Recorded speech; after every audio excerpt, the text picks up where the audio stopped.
Hello there, Seraphim17 once again. This is my Resident Evil 2 hardcore difficulty, no damage run on Leon A. This is 2 hours and 36 minutes long. It was originally intended to be going for the S rank, but I missed it by about 6 minutes. So, if you clean up my route a little bit and don't do some of the superfluous things I choose to do to show you certain things, you can use this video as a guide to help you get the S rank and the obligatory trophy and achievement. At the beginning here in the gas station, I'm going to shoot this zombie in the leg and then run past him to get the key. If you're lucky here, you can take him down really quickly, or you can use all your bullets on him. There is a wonderful system inside of the remake that means I cannot guarantee how quickly that zombie will fall for you, because the game is doing all kind of calculations on the back end to dictate just how damaging he can be. Usually, I get out of that room with about 4 to 5 bullets left, something in and around that number. If you can get out in that metric, you're doing okay. I do not recommend shooting him in the head unless you get a very lucky critical and pop his head, because it just does not do the same kind of utility and you'll end up coming out of the gas station with 0 bullets. A couple things you'll notice on my run, guys, is when I'm recording this game it does chop up a little bit in certain loading zones. That one is a big one just then. And then additionally, you might think that my game looks a bit different to yours, especially around the hair and on certain fabrics, and it's because I'm using a different anti-aliasing solution. It makes the game look less softer, but it also makes it look a bit jagged in places. I personally don't mind, I prefer it, but if you think it looks weird, it's because of that. Run to the left of this zombie here. He generally tries to grab you if you run to his right. You can do it, but it's kind of unsafe. Couple of things to know about this run here, guys. I will not be picking up anything that I generally don't need outside of mistakes, so you'll not see me picking up healing items because the whole point of this is to not get hit. The only time I do pick up healing items is when I come back from streaming the game where I'm actually doing it, picking items up and picking up a ton of stuff, and I can't turn off that part of my brain. So if you wonder if there's some part in this run where I suddenly start picking up herbs and things, it's because I've probably streamed before I started doing that recorded part of the sequence. Additionally, on top of that, I'm going to intentionally not save as much as I think you perhaps should on a practice run or on your first few runs, because I'm quite comfortable with the game and I wanted to do longer bouts of gameplay to kind of prove to myself that I have it in me to potentially work on an S+ run. Because getting S+ on hardcore is going to be very taxing. And I'm not going to talk too much about that, even though we do have plenty of time to talk, because there is quite a lot of information that I need to divulge early on here. So we immediately go for the statue so I can get the medallion and pop it in. The medallions puzzles will differ depending on your difficulty, so if you played the demo a lot, it will not be the same codes. Additionally, if you know this demo very well, you'll also notice the difference in the difficulties. On hardcore difficulty, the zombies are generally more durable, they are more aggressive in their movements and their actions, their grabs seem to be even worse than they were on standard, and they do a lot more damage. Traditionally in this game, if you get grabbed, you will go from fine to danger. You will immediately go to 1 touch away from death from almost anything that touches you in the grab variety. However, there is an interesting facet of Resident Evil 2 Remake that I don't quite fully understand yet, which is its adaptive difficulty. There are times in this game where you get attacked, and you get bit, or just certain things happen where you do not take the full brunt of damage, and there are times when you don't take any perceivable damage on the screen at all. And the only thing I can think to justify these particular moments is that the game is taking mercy on you and the adaptive difficulty is giving you a break. It's one of those really interesting facets that's kind of difficult to know for certain, but it's definitely what it feels like. But at the beginning here, I'm going to be capping knees and I'm going to be moving through this early zone. I'm only going to get rid of the next 2 zombies and then I'm going to rush past everybody else. I missed my first shot, which is really terrible of me. Not happy at that. These will usually go down in 2 to 3 bullets depending on how lucky you get. This time I'm missing a ton of shots and they're taking way more. I have had them go down in 3 bullets each, which was really, really nice. I've had them go down once in 2 bullets, but it's very rare. Doesn't matter at this moment though, we can always get a lot of resources back, and when we get the knife, it's going to save us so many resources, it's going to be fantastic. Something to know about the PC version, guys. The higher the frame rate you play this game, the more the knife will tick damage. So I'm playing on PC, my frames generally average above 120, so when I knife things, I'm going to do more damage than you do when you knife them on Xbox or on PlayStation. It's not because I'm better than you, it's not because I've got some kind of magic trick, it's just because of the way this game calculates its frame rate in accordance to its knife damage. What this does is, if you are on PC, you can turn the knife into probably the most powerful weapon in the game. It is incredibly strong, it's really, really good against Birkin 1, and it's just a super good tool. You can stun lock liqueurs with it, which you can do on console as well, but you will not do the same amount of damage. So my strategy personally, if you're going to be clearing zombies out, which a lot of people won't be if you're trying to go fast, is to take a leg, get behind the zombie, and then keep them in a downed state by stabbing them.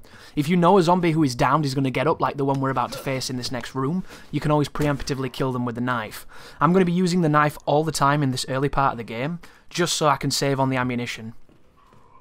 I'm also going to be trying to fight as many encounters as I can that I feel like will help you later on when you have to come back through these areas. So here is the huge guy. He goes down in 3 bullets, which is very kind of the game. I then proceed to repeatedly stab him. There is no blood pool in this game to tell you the zombie's dead, there's just that. Did you see that just then? When he reached out with his hand and then he went jiggle physics? That tells you that he is temporarily dead. In this game, if a zombie has a head intact, it means that it can come back when you come back through the location. They will never truly stay dead, regardless of what you do to them, outside of definitely taking their head. So if you want the complete assurance that you will never have to fight them again and they will never become a bother in the future, the best thing usually to do is to make sure they don't have a head. That being said, I've never really had a problem, once I've killed a zombie like the way I just showed you, with bumping into him again on a return run. I don't generally have that happen. So as long as you get the animation where they reach out and then they go to jiggly physics, you'll be perfectly fine. And judging by the game's RNG, you won't be fine, you'll get bit and then you'll blame me, because this game is very random. But if you don't go near the guy on the desk, he won't wake up. The zombie to my left just here, he can't do shit as long as you don't trigger the entrance to this room where the key is located, where you open the key door. And then the safe locations, if you the safe numbers, sorry, if you know them, are the same every single time. What I'm going to do, guys, is I'm going to put the codes for the safes in the description, probably, just to help people out, because it's good to memorize them. Coming through here, there's also a puzzle that's going to give us an upgrade for the Matilda. So if you pick up the notes, you can access the desk. The left one is Ned, the right one is MRG, I believe, and that's going to get you the extended clip. What the extended clip is it gives Leon an extra 12 bullets in his handgun, and it's an extra 12 bullets you don't have, so it's a really, really good idea to pick this bad boy up, especially if you don't have full ammo capacity. But it doesn't matter if you do, because it still puts it to 24. There was a little bit of misinformation going around on the internet saying that that upgrade gives you 24 bullets. It doesn't. I've picked it up with 0 ammunition and it gives you 12. I can confirm that via my own empirical evidence. The guy banging on the window here is a perfect opportunity to showcase the boarding up mechanic. If you have a board in your inventory and somebody comes through a window, you can seal that window and they will not be able to get through it. I'm going to use this as an advantage to clear out two certain corridors in the game later on to give us a much easier time when we have to go back through them. In that locker there is an ink ribbon. Early on in the game, the game gives you a generous amount of ink ribbons, but later on it definitely squeezes them and you have to find them a little bit better. However, if you follow my saving path, which you're certainly capable of doing, you won't have any problems. I had plenty of saves. This lady here, she will get up. She is a zombie that does wake up, but she wakes up the second time you come through this zone, so you can use your knife right now and kill her, or you can deal with her later on, it's up to you. She has a massive tendency, if you're coming up the stairs, to go over the banister and then lay on the floor, and if you're quick enough you can just knife her on the floor, so feel free to deal with her how you choose. I'm not going to go into the steam room just yet. I'm also contemplating just then if I was going to go and kill her. I'm not going to do that. Additionally, I'm going to be opening the locker that has the magnum ammunition, but I'm not going to be picking it up, because inventory space is probably the biggest killer in this run. The amount of times you're going to do something and get somewhere and not have the inventory to do something is far too high, so you really need to be planning out what you're picking up and making sure you always have room. I'm going to side on the err on the side of caution, because it's just going to make it more effective. Do not worry about that liquor, guys. He is a programmed spawn. He will never, ever even touch you or do anything to you until you do a certain thing, and you can't do that certain thing yet, so you are completely safe in this room. That zombie in the roof will come alive later on, but up until that point he's not a threat, so don't worry about him. When you play on hardcore, you do not have the fanny pack there that's going to give you extra equip load, so do not miss it. You know, it's not there to miss. And then we enter into the library, the final location of the demo. There are 3 zombies in this room. One of them is eating in an animation that will never be interrupted unless you climb the ladder or come back later on, so you can use it as the perfect opportunity to stunlock him with a knife. One is laid down by the doorway that you can completely avoid as long as you hug the right-hand side of the door. And then the last one is this woman that walks around. If you get lucky here, you can put her down in 3 bullets and then proceed to knife her, and if your knife breaks, it's not a problem because you have another knife here. One of the things I would recommend, guys, is that you keep a knife for Birkin if you're playing on PC. If you're playing on console, it's still a really effective strategy of kind of perma-stunlocking him at the first part of the fight, but other than that, it's probably not going to be as effective as I'm going to make it look, and I don't make it look all that effective because my knife breaks. But if you come over here, apparently, I don't know if this is true, somebody said it in my stream the other day, if you move the bookcases all together, you can move all the bookcases with one of the handles, and it makes the puzzle better and easier to do. I'm not going to do that in this run. I am going to preemptively move the bookcases, but here's a piece of advice that I really, really recommend.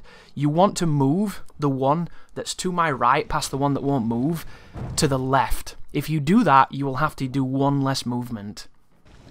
At this moment in time, this was only my second run through the game, so I'm still kind of rusty on my path. There's the bullets in the corner. So I wasn't too, you know, up on exactly what I had to do. This is another guy you can kind of avoid, but I almost guarantee, you know, if you come back here when you're being chased by a certain somebody, I think then he's going to cause you a big problem. Of all the rooms I've covered so far, guys, I recommend you clear the zombies out in this one the most. There's the knife break. Purely because you have to do a puzzle in this room when you can be chased by something you don't want to be chased by. And if the zombies are going to make that complicated, it gets really, really awkward. And it can be done, because I have done it, but you don't want that experience. You want the easiest path of least resistance, and the best way to do that is to just take a couple extra minutes here and kill these enemies. If you're using the infinite ammunition pistol at this point, you can just use that and deal with them that way. But I don't have that luxury, unfortunately. That book right there is going to enable you to get the Magnum. If you're skipping the Magnum, skip the book. Entirely up to you. You do not need the Magnum, guys. It's good. It ain't that good, though. The shotgun is just as capable in the right hands, and as long as you understand your tools, you'll be fine. But here is the next medallion. Once again, all of these are different on the different difficulties, so that will not be the same as it was in standard for you, generally. And if it is, it was just different from the demo. But I think it's difficulty bound, that one. Luckily, there only seem to be 2 puzzles in this game that are random, which I can kind of get behind. The rest of them can be memorized, and I love that. However, those button sequences that give you the buttons, so you can go and get the extra, you know, carry space and shotgun shells in the shotgun room in the armory, those ones are random. There seems to be like 5 or 6 different ones they can be, and memorizing 5 to 6 different sequences of buttons is something that I just don't have the capacity to do. So what I'm going to do, guys, is I'm going to edit out all the attempts, and just, it's going to look like I do it first time. I don't do it first time, guys. I rarely ever do anything first time, but it's going to look that way. So now, we're going to do a little bit of a detour. Now that we have the key that's going to enable us to go into the balcony room across the opposite side of this area, it wants you to go and meet Claire, but we're not going to do that. We're going to get the access to the armory, and we're going to go and get the shotgun. Additionally, I'm probably going to use this as an opportunity to board up some windows, because when you get the bolt cutters, all the triggered spawns that come through the window and make that area kind of a pain in the ass later on. This is me thinking about the code, by the way. I have to get into the zone for these, because I can remember the codes when I'm inputting them, but I can't remember what I've inputted. That's the reason I'm not saying them in the video, guys. But I'll put them in the description for you folks. It's a muscle memory thing.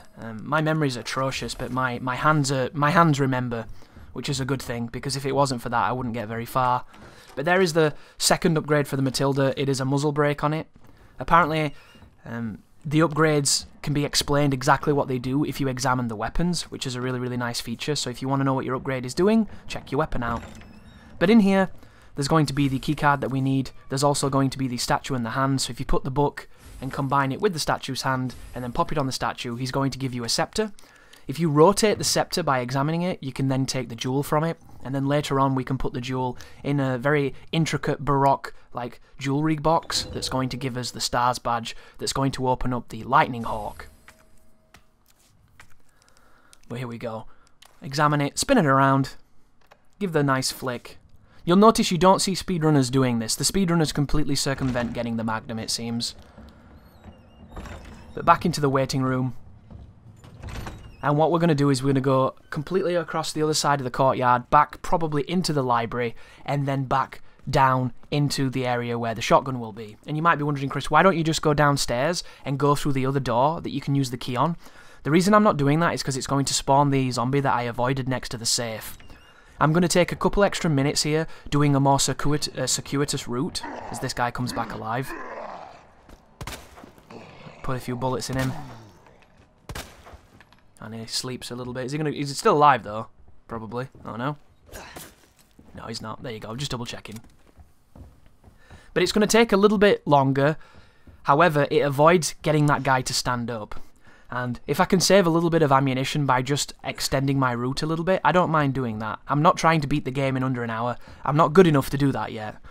However, I am going to get you through this campaign, and I'm going to get you through this campaign without ever needing to use a first aid spray or a herb, hopefully. And that is my goal.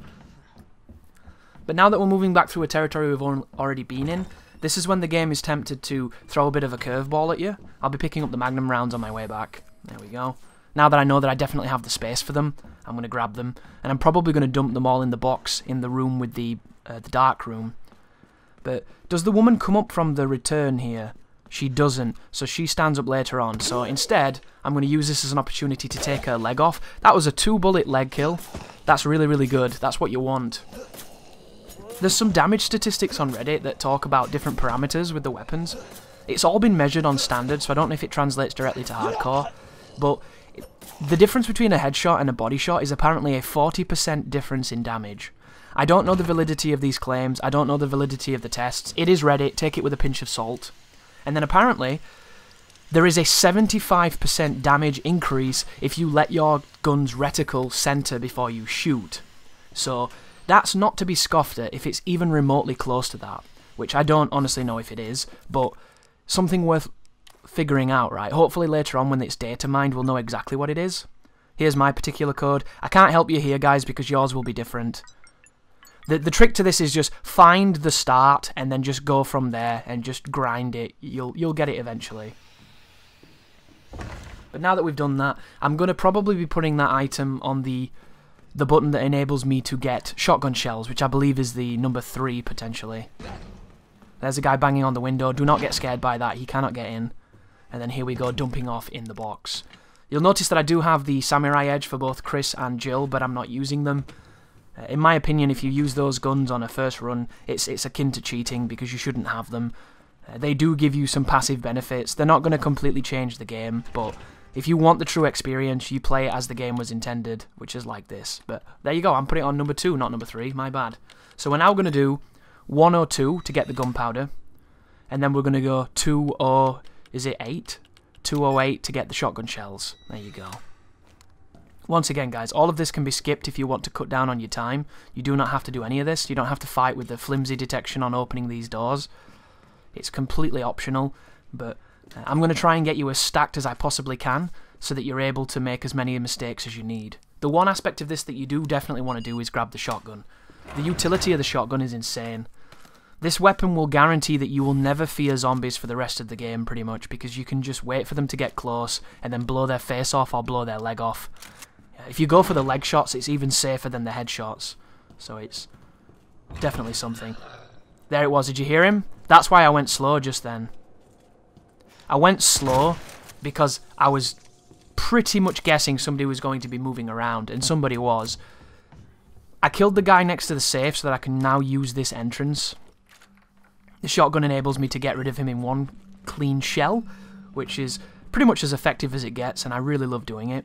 And then now, I'm going to go into this box, probably, and I think I'm going to use the boards and board up the windows over here. I'm one board short. If I'd have killed the black guy at the beginning and went in the room that he broke out of, I would have been able to get the board that I need. But it doesn't matter, because by sealing these 2 holes, it only means that the person that's going to be on this corridor is the person that's usually always on this corridor, which is this woman just here. And this is the closest I get to being bitten in this game. Watch this. See that? That was RNG. If that head didn't pop just then, I was probably grabbed and I was probably losing my knife. That's one of the things about this game that you need to be understanding of, guys. The grabs are so bullshit, it's not even funny. They have a vacuum property, they have incredible range, they have incredible speed, they have the ability to completely U-turn way faster than you think they would be able to do. The grabs are something else, and I'm not even going to go into how much I disagree with them because they're in the game and it's not changing anytime soon. So all I will say to you is, be very careful trying to run past zombies. Every time you run past them successfully, you'll have a time where they grab you and you probably shouldn't have been grabbed, but they grabbed you anyway. The only safe way to get past a zombie, in my opinion, is to shoot it in the head until it flinches and then run.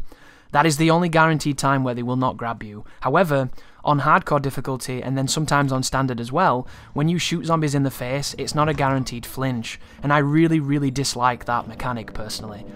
In the demo, it was on standard. Every time you shot a zombie in the face, they would stun for a few seconds, and that's exactly how the game should work. It should reward accuracy, it should reward a tactical approach, but it doesn't. It rewards bullshit and dice throws, and it's really frustrating. However, like every other system in every other game, you can understand it, you can learn it, and you can adjust to it. It'll still be bullshit, but you won't be annoyed by it as much. So now that we have the bolt cutters, this is going to change what happens here, but it's the same every time. The guy through the window is going to climb back through, you can't board it up in time, so shotgun the person in the face. Try to get a one-shot, don't do what I did just then. Wait till he lands on the floor and then bust his head. There's no reason to risk wasting extra ammo when you don't need to. If you leg shotted this guy, he can't open the door, so now you can shoot him in the head and hopefully you'll get a lucky headshot. Coming up is what I like to call door grabs. The most bullshit grab of all the bullshit grabs. Sometimes the zombies are really, really close to an entrance and they make no noise because they're ninjas, and you open the door and you immediately get one frame grabbed. It's the worst feature in the game, and it's about to happen coming up in this room. Be very careful, guys, opening this door. You cannot tell where this guy's going to be, and if he's in a bad place, this happens. So watch this. So I hear him immediately, so it's a good job I didn't go in the room. I try to look at him, and then he ends up busting down the door. It might be later on, actually. It didn't happen the way I thought it was going to happen, as I blow his head off. But I think on a previous run that I've done, I opened that door, he was bang in front of me going for the grab, and I shot him in the face with a shotgun, and it was a panic shot. So be really careful there. Another thing to be really careful in this room, if you pick up the wrong things in the wrong order, you are not going to be able to get out of this section. You'll have to drop things. So I recommend picking up the fuse first, so you can definitely open up the door, go and grab a bunch of, shit and dump it in your box, and then you can come back and pick things up. However, if you combine the gunpowder correctly and you get what you need, you might not even have to come back through this way. However, there is a guy who's just outside this room somewhere, so I'm going to look out for him. He's the dude that comes out of the storage closet. And I'm going to try and shoot him in the leg, but it's not the easiest thing to do when he's walking around. In this room, there is another gunpowder, there is another ink ribbon, and there's also a flashbang grenade. I would recommend getting as many flashbang grenades as you can and saving them. They're going to make the second encounter with Birkin much easier, and they're going to make Final Tyrant much easier too. So definitely save them for those encounters if you can. The only other section of the game that I think that you'll need them in is when you take on the liquor in the attic, which is coming up very shortly. However, you can get lucky and he doesn't hit you, but do you really want to try that? Do you really want to test getting lucky? It's entirely up to you. If you're going to not save until Birkin 2, which is what you probably want to do for a hardcore S+ rank run, then you're going to get a bunch of resets on that first liquor unless you flashbang. And then even if you do flashbang, the liquor can still hit you because he's just annoying like that.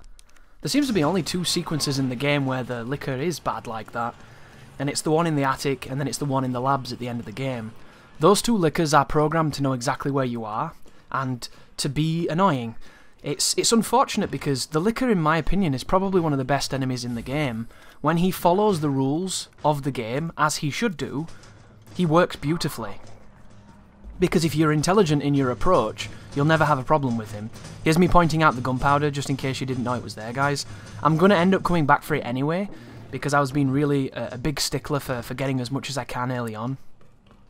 And if you watch this, just right now, there are so many ways I could shave the 6 minutes off. And you might be thinking, why don't you just go back and, go back on a save and then come back and do it and do it faster? I could easily do that too, but I just don't want to. I want to come back and do another run, and I want to learn, I want to get better, I want to improve my path. The only problem at the moment is there's just so much to play, isn't there? Kingdom Hearts has come out, there's so many different campaigns in this game. I can't just devote all my time to learning Leon's route on Route A, as much as I would love to. And I'm going to be playing the hell out of this game because it's a really, really fun game. But the time is just bleeding away. You lose entire days and it feels like you've only been playing for 5 minutes. It's crazy. But now that we've... Oh, hang on. I heard him that time. Must not have been paying attention the other time. There he is. Put a few bullets in him. We have bullets to spare. That was his animation of him pretending to die, by the way. When you put the fuse in that doorway and opened up that corrugated fence on the demo, you would get Marvin T-posing because the game didn't really know what to do, and it was pretty interesting. Luckily, it was a soft lock that could be fixed, so if you went back over to the entrance, you could trigger a cutscene on a door that was already open, and it would open the door for you, which was really handy. But we're going to be going through this... Oh, where are we going? Are we going up on the top? Going up into the... Interesting, I'll see what we're doing right now. Ah, there you go. Chris has realised. So this is another reason why I'm not a speedrunner, guys, because when you're juggling all these different concepts, I forget things. And it looks like I've forgotten something here. Not entirely certain what, but I guess we'll find out. I think I know what it was. I was contemplating doing the liquor in the steam room and getting that piece before I came down here. But I realised that it links more ergonomically if you do it this way, because it leads out into the area that leads up to the liquor, so it's just a much better way of doing it. But do you see the borders? They can't get through the boards, and then there's just two enemies now. There's a woman that climbs through the window, and then there's one of the big black guys. So I'm just going to take her out at a distance. The reason I'm doing this is for technically later on, but it's not even that necessary, even though it kind of is. Because you can get past this corridor when the liquors are on it, if you want to, without having to kill these people. It's just a lot harder. So, by making sure those windows are barricaded, and by getting rid of these two zombies, it means that once you come through here later on, when there are liquors in this corridor, Mr. X is not going to be able to trap you. And I've got a really, really good strategy, so do not fear that section, guys. You'll have no problems. But, bolt cut to this doorway. In here is going to be the cap password, if you've wondered where that came from. There's also going to be a herb, if you want to pick that up, and then there's going to be the component we need to get the last medallion. I have quite a lot of items at this moment, so I'm probably not going to be able to pick up the flash unless I've got one. I have one. I can also get rid of the bolt cutters, which is handy. So if I throw away the bolt cutters, it'll give me options. Oh, that door just there, by the way, guys. Any door that has a love heart on it, one of those pink love hearts, is a door that's designated for Claire. He's alive. You will never use those doors on Leon's campaign, unless maybe it's in the B section, which I haven't played, but on Leon A, you will never use those doors. They are not for Leon. You will use those green doors, which Claire never touches, and that's kind of the flow of the game. So don't worry about not finding that key and not going in those rooms. They were never meant for you, and it's one of those things you learn later on. But coming back up here now, the Oriental police officer lady, she will rise when you come back a second time like this, almost definitely. But thankfully we got rid of her, so we don't have to worry about that. So here's me dumping some gunpowder, and then coming back up. We're going to be going into the locker room that we frequented earlier, and then we're going to be using the valve on the steam, and then pushing forward into the next sequence. The next sequence has a liquor, and the liquor is, as I've mentioned earlier, one of my favourite enemies in the game. Oh, there she is. We didn't fully kill her then. She stumbles around over there for some reason. There's also a herb over here on the left, if you need it, a red herb. I fully get rid of the leg, just to make sure she's down, and hopefully she won't bother us again. But on this sequence coming up, you can run to the STARS office and then run out of the STARS office without triggering the liquor. If you want to go really, really, really fast, that's what you do. However, I'm not going to do that because at this moment in time I'm still kind of in the thematic nature of the game and trying to show off certain things. And this first one is very important. If you walk like I'm walking right now, no slower, no faster, you will never trigger the liquor unless you, like, touch it with your penis. That's the only time it will ever do anything. You can walk under them, you can walk past them, practically touching them. You have a lot more flexibility with the liquors than you realise, as long as you do not move fast. So if you don't run, you'll be fine. And this liquor is special because at the beginning he has a scripted opening, and then after this he has a scripted hide-and-seek moment to scare you. However, if you never go around that corner, he will never do anything on the corridor because he's still waiting for the scare. And in Rebecca's bag just to my left there is a first aid spray if you want to stock up on them if you're not confident in your ability with the bosses or something. But you're going to be fine, guys. Most of this game is very manageable. The only difficult parts are the bosses because the bosses aren't designed very well. Other than that, you're going to have a pretty simple time once you know what you're doing. It's all about understanding where you are, where you're going, what you need, and then executing it and getting good RNG. But the liquor will always be on the left wall around this bend. And he'll make a noise to scare you, but ignore him. Just walk straight past him. There he is. Does this every single time. Walk past him, open up this shortcut, and then remember he's on this corridor so that you don't accidentally trigger him coming back. If you do this, you're fine. You can even run now if you want to. I'm going to keep it a little slow just for, just got to kill him with kindness, and then we can continue on with our path. So now that we have both parts of the component that we need, I should have gone back the other way and then continued onwards into the attic, but I didn't. I opened up the shortcut. I'm going to come down here, probably mess in the box, dump some things off, and then we're going to go back through into where the vending machine zombie was, and then we're going to go past the dark room and then upwards into the attic. But I'm going to drop everything I don't need here, and I'm going to save. This is going to be my first save of the run. And I'm doing this because I know how sporadic this liquor can be. You do not have to save, guys. If you're confident in replaying what I've just done again, it doesn't take too long. You can do it much faster, you can skip some of the shit that I didn't need to do, you can optimize the path. Feel free to do so. However, because I know that this is the only part of this run so far that I'm not confident in because it's very random, I'm going to drop that safety save. And the strategy is simple. You run past him. That's all you do. However, it's never that easy, is it? So there are times when he can't hit you to save his life. There's times when he was designed to hit you and is a genius. And then there's times when it just gets really confusing and goofy and gawky and nonsensical. So begin by planting the primer and the detonator on the C4. I'm going to move over here and kill this zombie with a shotgun so that he doesn't cause any havoc. He's never caused havoc, but I'd never give him the opportunity to do so. So one clean headshot gets rid of him. And then make sure you move this bookcase. If you do not move this bookcase, you are in for an incredibly tense moment of moving the bookcase while the liquor is blind. Fun fact, it can be done. I saw the Godfather Dictator yesterday move that bookcase with a blinded liquor slashing at him, and it didn't hit him somehow. Don't know how, it's just one of those things. So this one is Lady, weird shit stain with bow, and then serpent with shit stain on it too. And then once you take this out, the trigger for the liquor is as you exit the boundary of this room. See where those fencing is? As soon as you get into the mouth of this, he's going to drop from the ceiling. I'm going to flash him, and then I'm going to run. You can get past this without getting stunned by your own flash if you throw it correctly. I didn't then, but luckily I had no problems from the liquor and we were fine. But you'll notice if you look back, he was attacking the doorway I just came from because he knows exactly where you are. And he knows exactly where you are regardless of what you do. You cannot seemingly sneak past that liquor. And if you can, it's technology that I've not discovered yet. Once I get a consistent way of getting past him without ever having to roll the dice or run the gambit, I'm going to not save before him. And then I'm going to hopefully get up to Birkin 2 without saving. But the problem then is, of course, the G-Unit corridor in the sewers. That is another one of those areas that can go wrong really quickly, and it isn't really up to you. But before you save, guys, this is really important. If you're not very good at Birkin 1 and you don't want to be doing runbacks, you want to make sure you pick up all the shit you can before you save. So down here in the basement is a very important grenade. The grenades in this game are incredibly underwhelming, but they're good at stun. The one thing they do right against bosses is they generally make the boss flinch, which I can get behind. I really recommend using these grenades against the final tyrant, the final boss. However, you can use them against anything. You could use them against the enemies if you wanted to. But just to save yourself the sanity, if you have to redo this fight a few times, pick it up before you save, and then you've got a clean run back to the boss.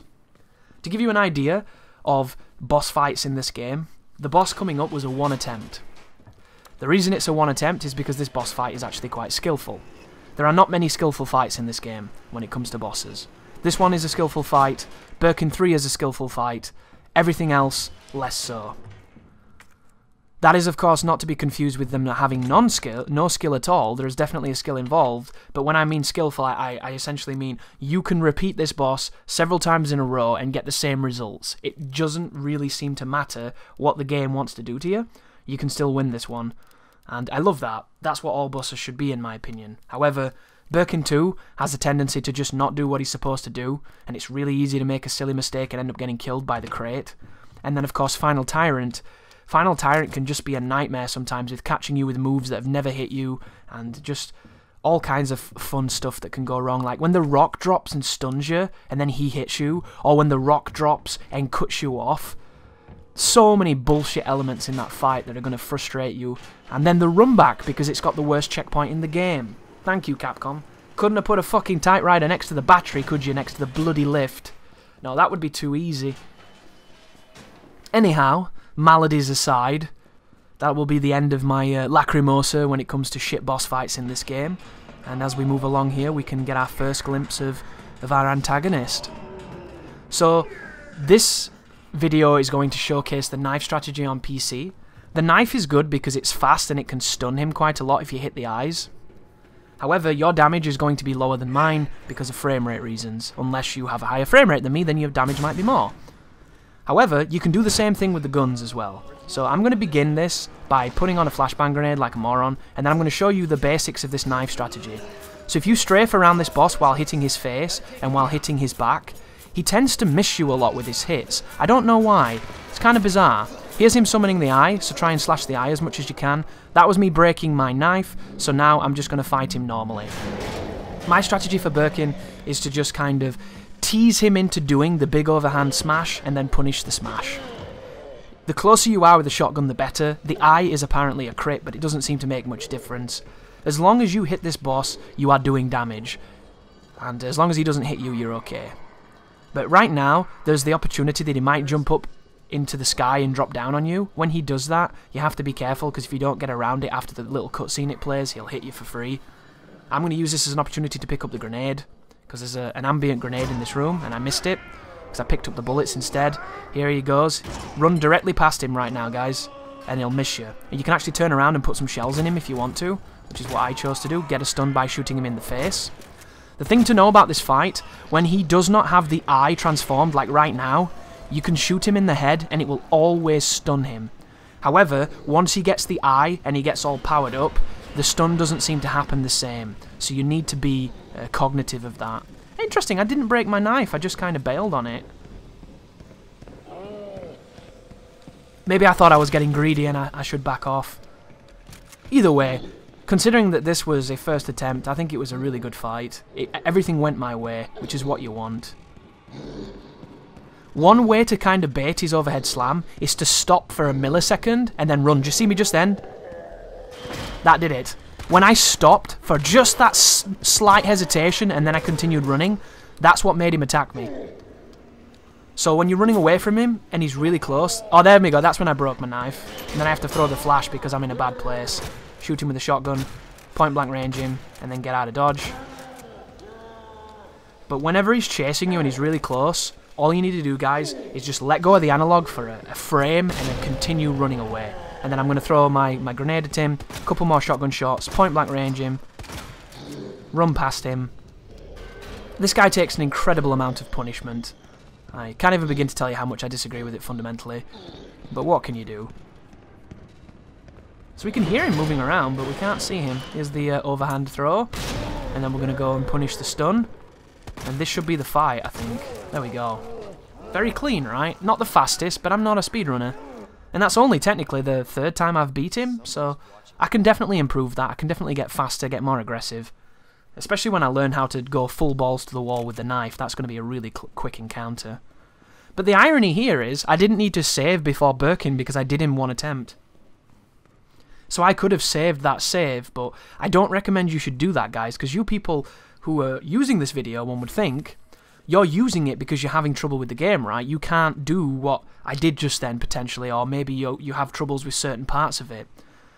So saving is so important for a player like that, because the only way you're going to get better is by facing the things that you're not good at. And hopefully with some visual inspiration and with some practice, you'll be better than me in no time. But I'm going to run around here and pick up all the shit. Once again, I'm picking up healing items more so because I want to just grab as much as I can, because I'm very kleptomaniac-y. But you don't need to if you don't want to, and I will not be using them because I don't have to, thankfully. But that does not mean, guys, that I did not get hit. Do not confuse that. This is not one single segment, every piece of the game in a row without taking damage. This is a segmented run. Every time I took damage, I reloaded. Luckily, I only took damage from a few sources. Like, a dog got me once. I got grabbed by a zombie in a corridor. Mr. X punched me once, I think, because he teleported, as he often does. And then the bosses. Birkin 2 took forever, just because that's what he's like. And then Final Tyrant was a pain in the ass as well. I also got cut off between plant people and Mr. X in the labs, which was the time when Mr. X punched me, because in the mansion that Phil likes to call it, or the police station as it is to be known, I managed to get around Mr. X really well. It went super well.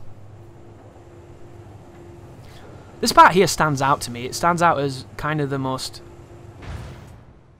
noticeable shift in tension and pacing. For some reason in this moment, after the boss, they want you to kind of just dwell on the horror that you just went through and give you a moment to breathe and you know, get yourself back to a balanced position. So they have you waiting for a platform to move after pressing a lever. It's really weird.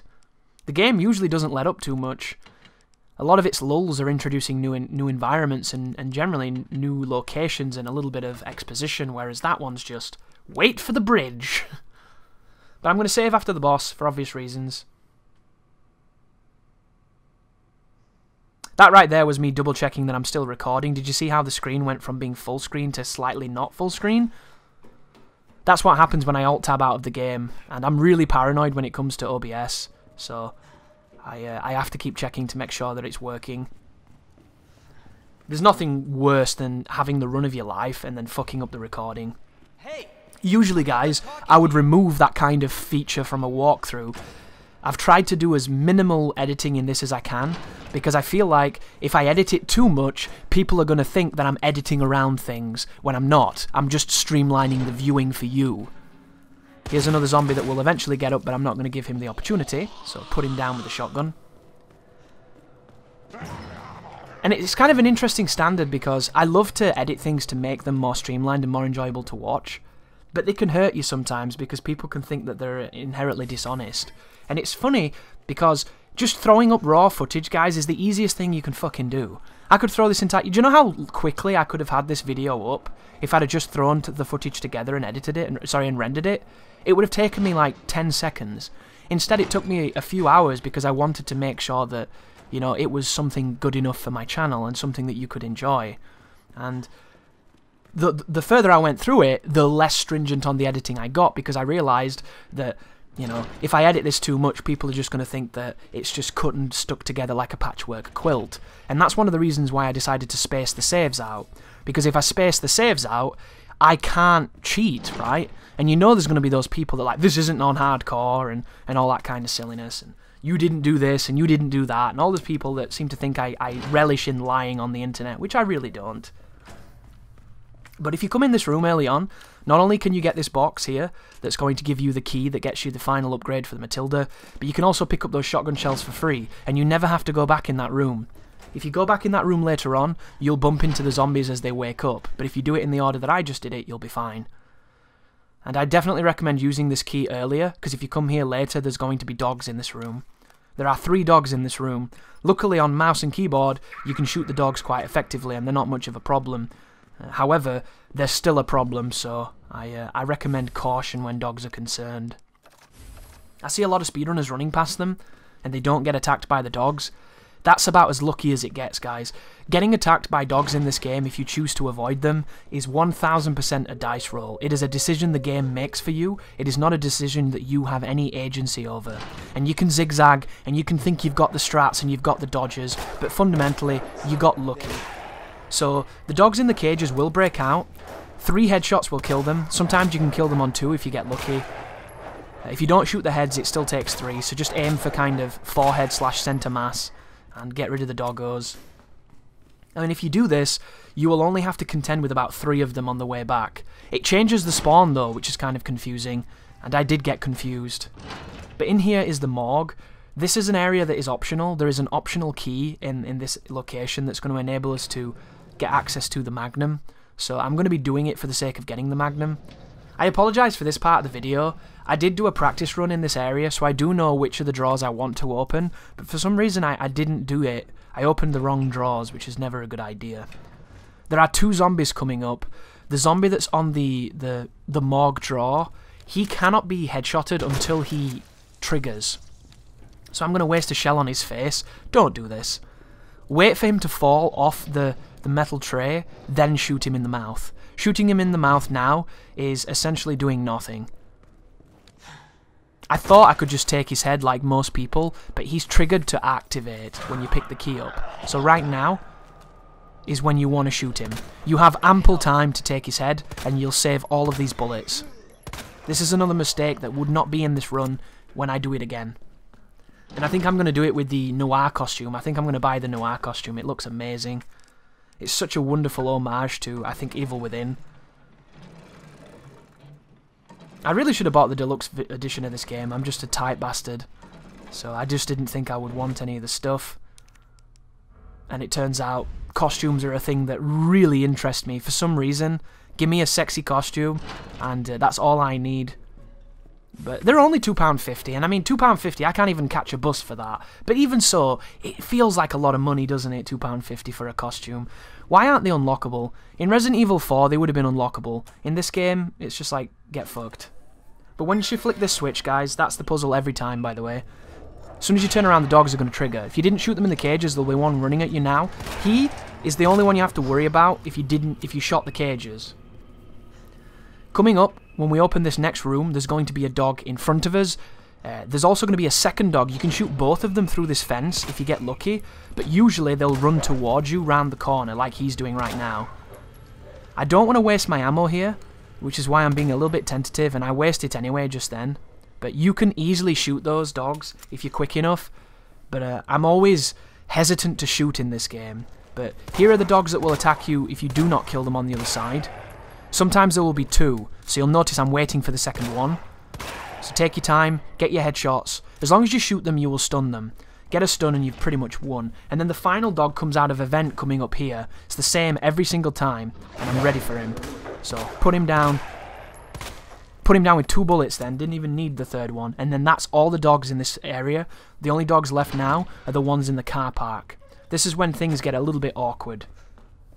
So you can run outside and shoot the dogs like a beast and just murk them all with impressive aim, or you can hug this door and fight them like a bitch. I'm gonna hug this door. Something you need to know, guys, I've been kicked by a dog through the wall. So you are not safe doing this, but it's easily the most advantageous position to take on these dogs.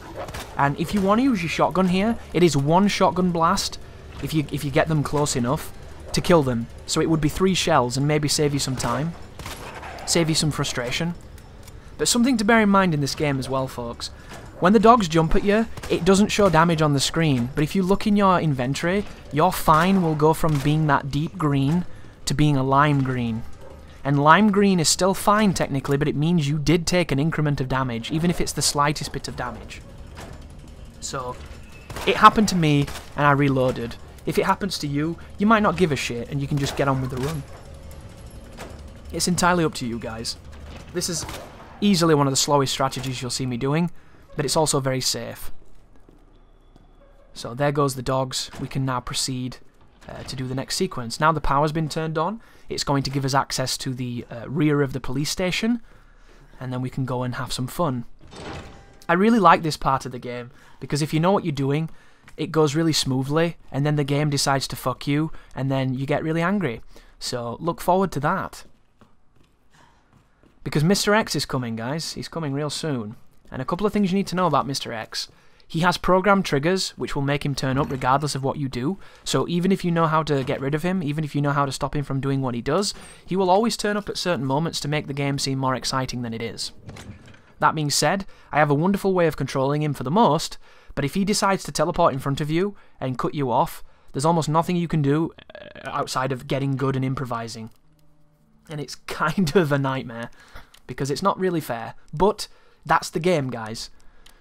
This is hardcore mode, it pulls no punches, if anything, it kicks you immediately in the dick and spits on your girlfriend. It hates you that much. But this is a safe room. You can save if you want to.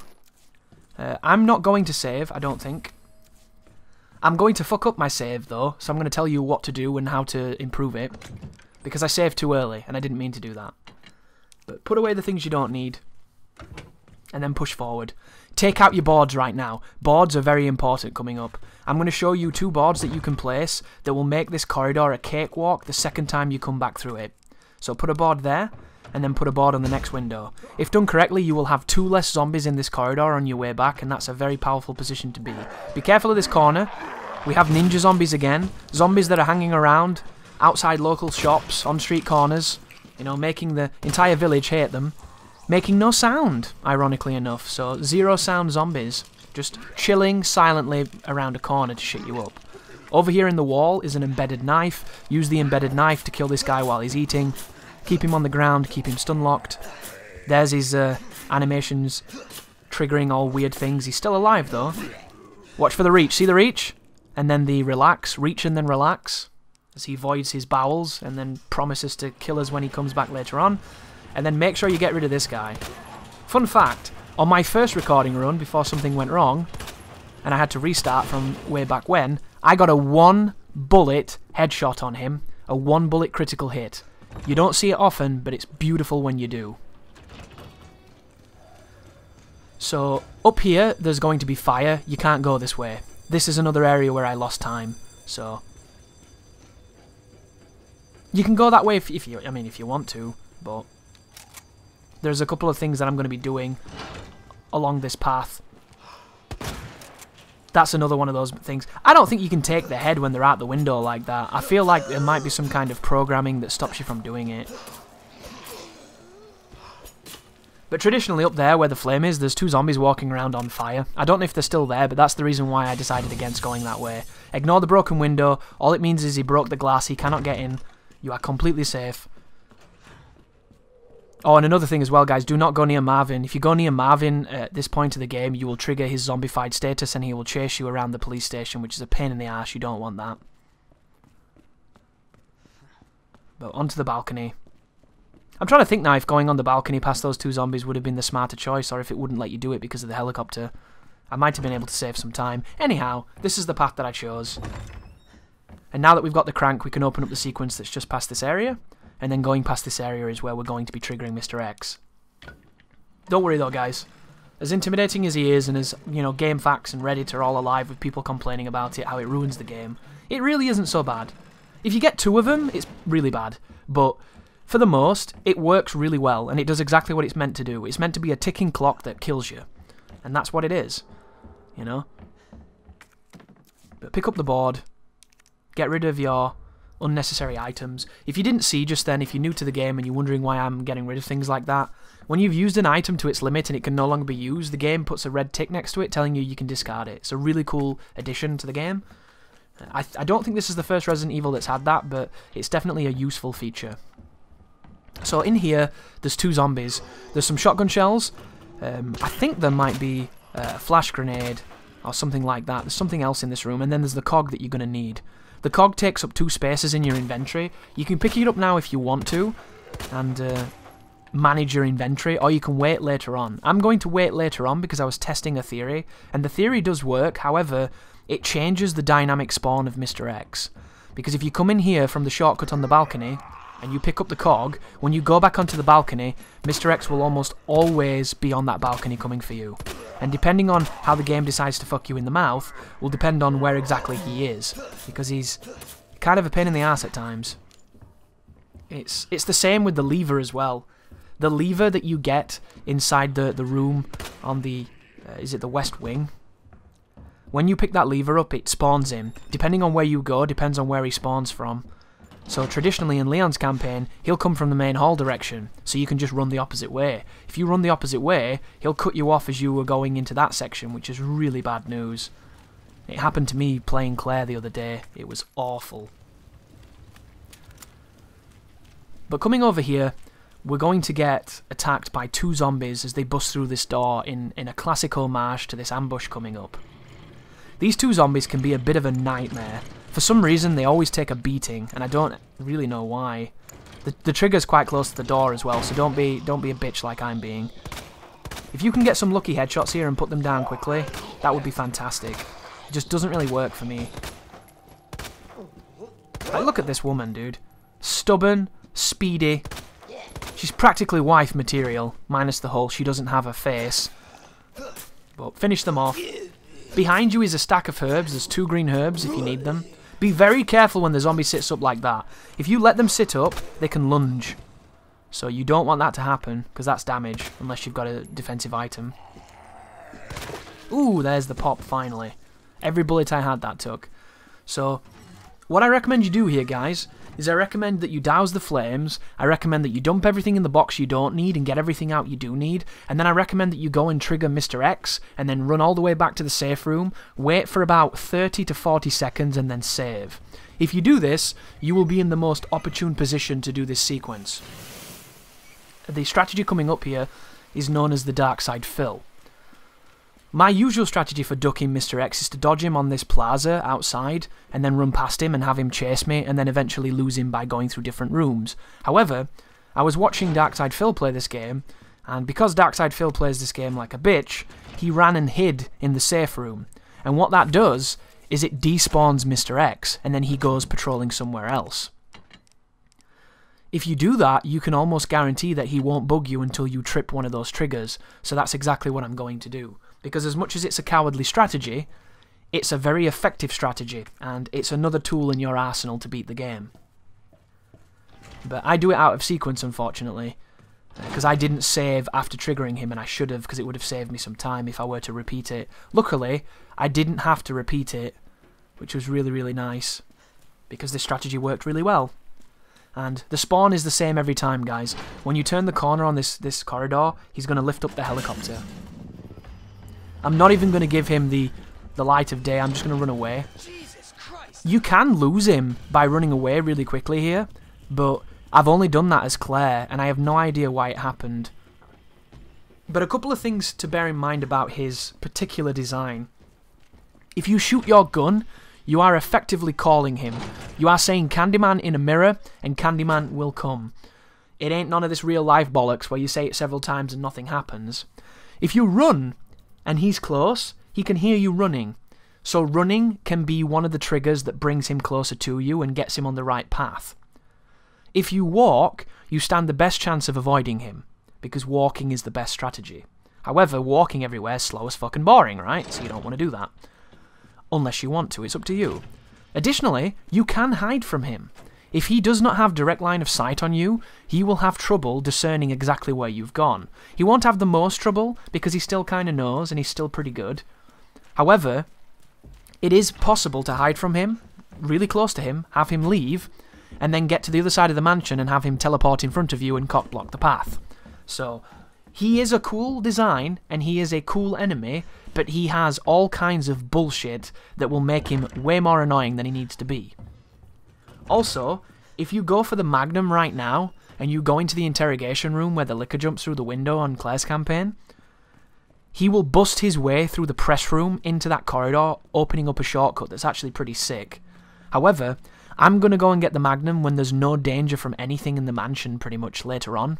In the mansion. Here I go, doing the dark side fill thing. When we come back to the police station from the sewers, there will be no Mr. X. The only threat then will be liquors. And speaking of liquors, I'm walking in this corridor because there is a liquor to my right. Do you hear him? But because we boarded up these windows, the zombies aren't going to cause us any problems, and I can come over here and use the key. This is a trigger for Mr. X, guys. The moment I pick up this item, he knows exactly where I am, and he teleports to where I am. So, get the grenade, and then get ready. Because if you go back to the left here, you're going to bump into him. But if you continue going to the right, and you walk like I'm walking, the liquor won't have any problems with you. You can continue all the way to where near the armory was, and then come out of that room there. But be very careful, guys, because there is 2 liquors in the room coming up. They've changed the spawns. So, once you get through this doorway, and once you open this shortcut here, walk. Walk and hit this door. See the zombie crawling? They always have to throw curveballs. Once you're in here, you can run because the liquors can't come in here. But now that we've got that, we can now go to the library and we can access the balcony. However, we still don't know where he is. You can hear him moving around to my left just then.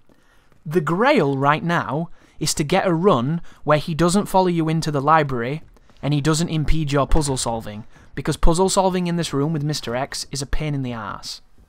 I've managed to do it before, but on this particular run, he just knew. I didn't make much noise, he just completely understood where I was and cheesed me. So I think if I were to move the one on the left right now to the right, it would move the other 2, and this puzzle would have been done in 1 extra pull. But instead, I didn't do it. I need to test that. I think that's the best way of doing this puzzle. So do you hear him? He's opening doors. And that's his boots. There he is on the balcony. See him? He just kind of knows, guys. He just kind of knows. Luckily, once you get out onto this balcony, there is a room he can't enter. There are certain rooms in this game that Mr. X is not allowed in, and the one on the right coming up is one of them. So this zombie here, he's always here, and then his zombie past him, who's just round the corner.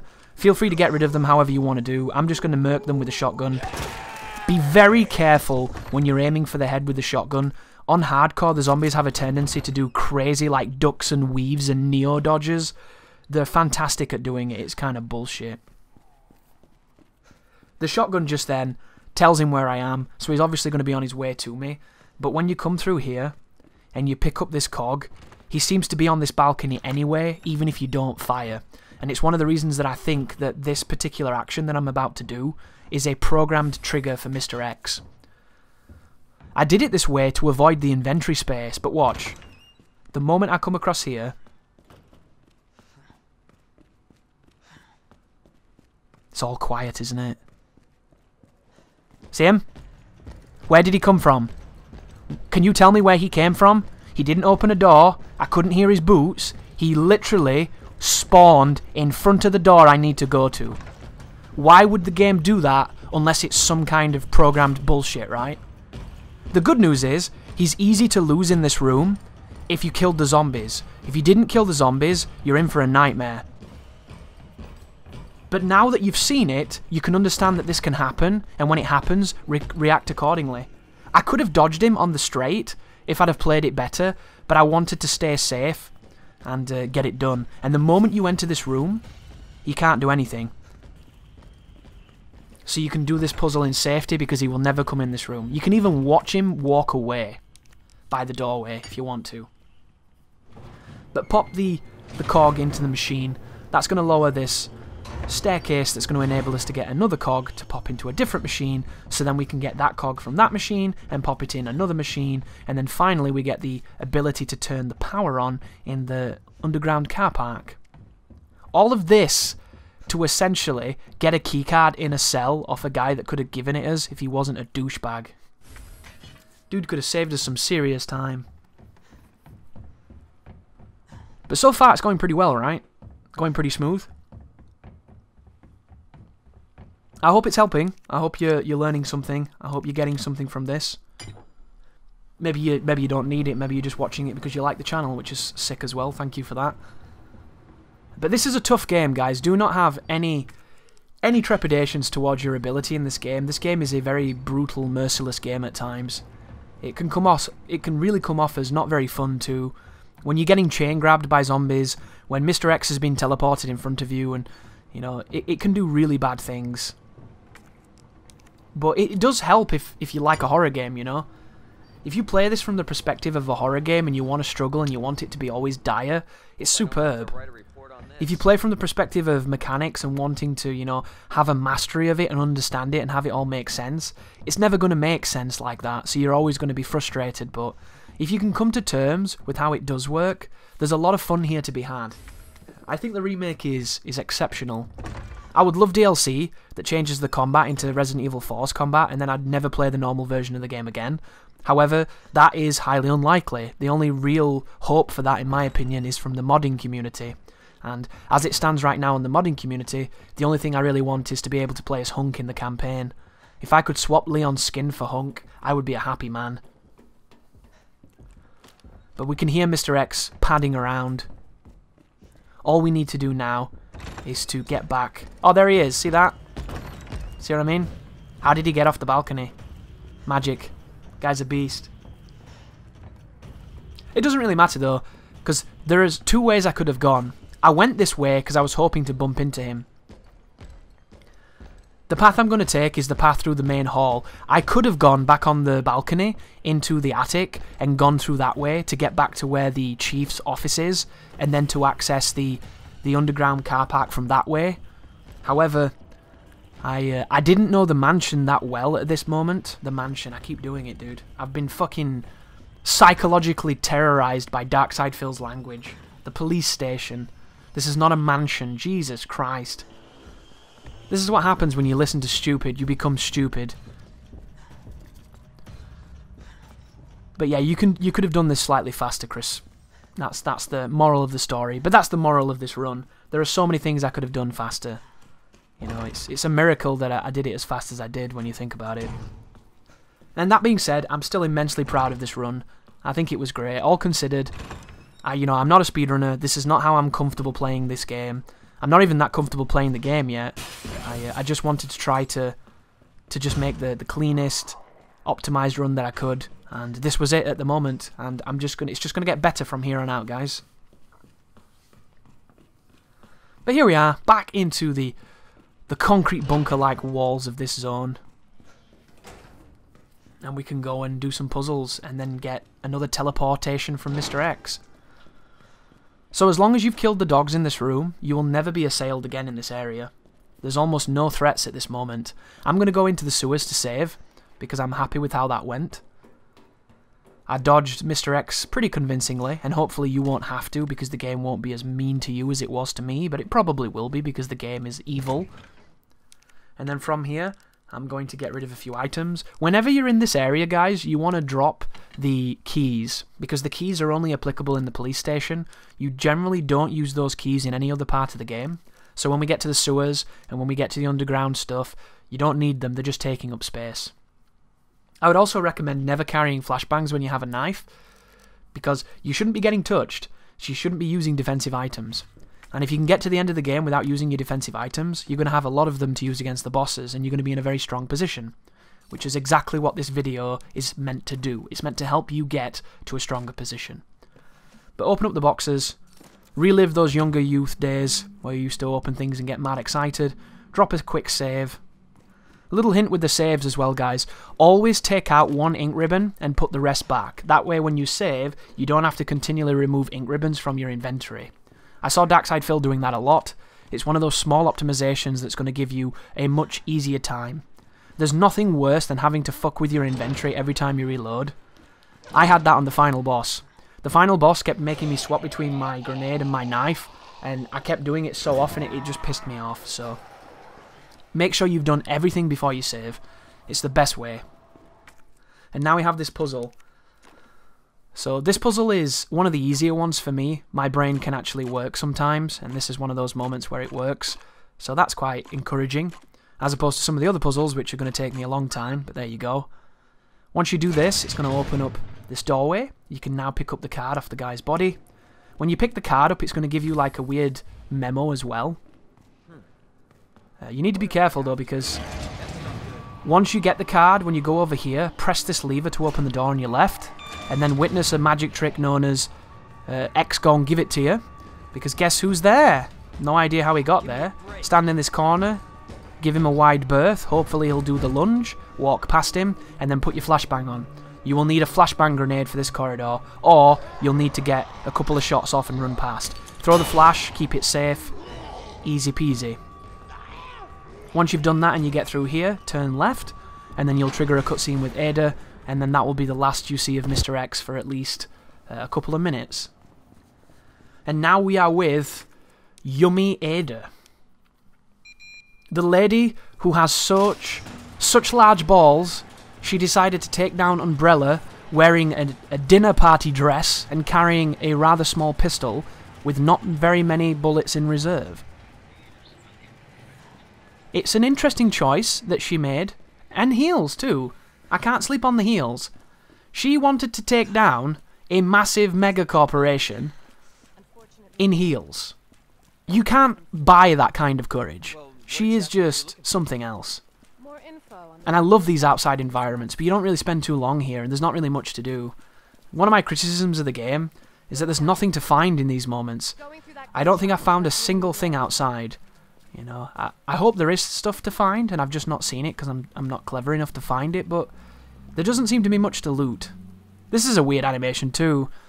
When you come in from out the rain sometimes, Leon does this weird wipe his arms motion. In this room here there is a stock for the shotgun, there are some pistol bullets, so make sure you grab these, all of this is effective, and there's a grenade. Grenades are going to come in handy later on, so make sure you stick them in the box. Pistol bullets are actually going to be coming in handy quite shortly too, because there's a creature coming up known as a G-Adult, which I call the G-Unit, or Knobheads for short, and they are probably the worst enemy in the game. They're an enemy that has almost no redeeming features. Oh, by the way, guys, for some reason, when I transition into this area, when I'm recording, my computer dies.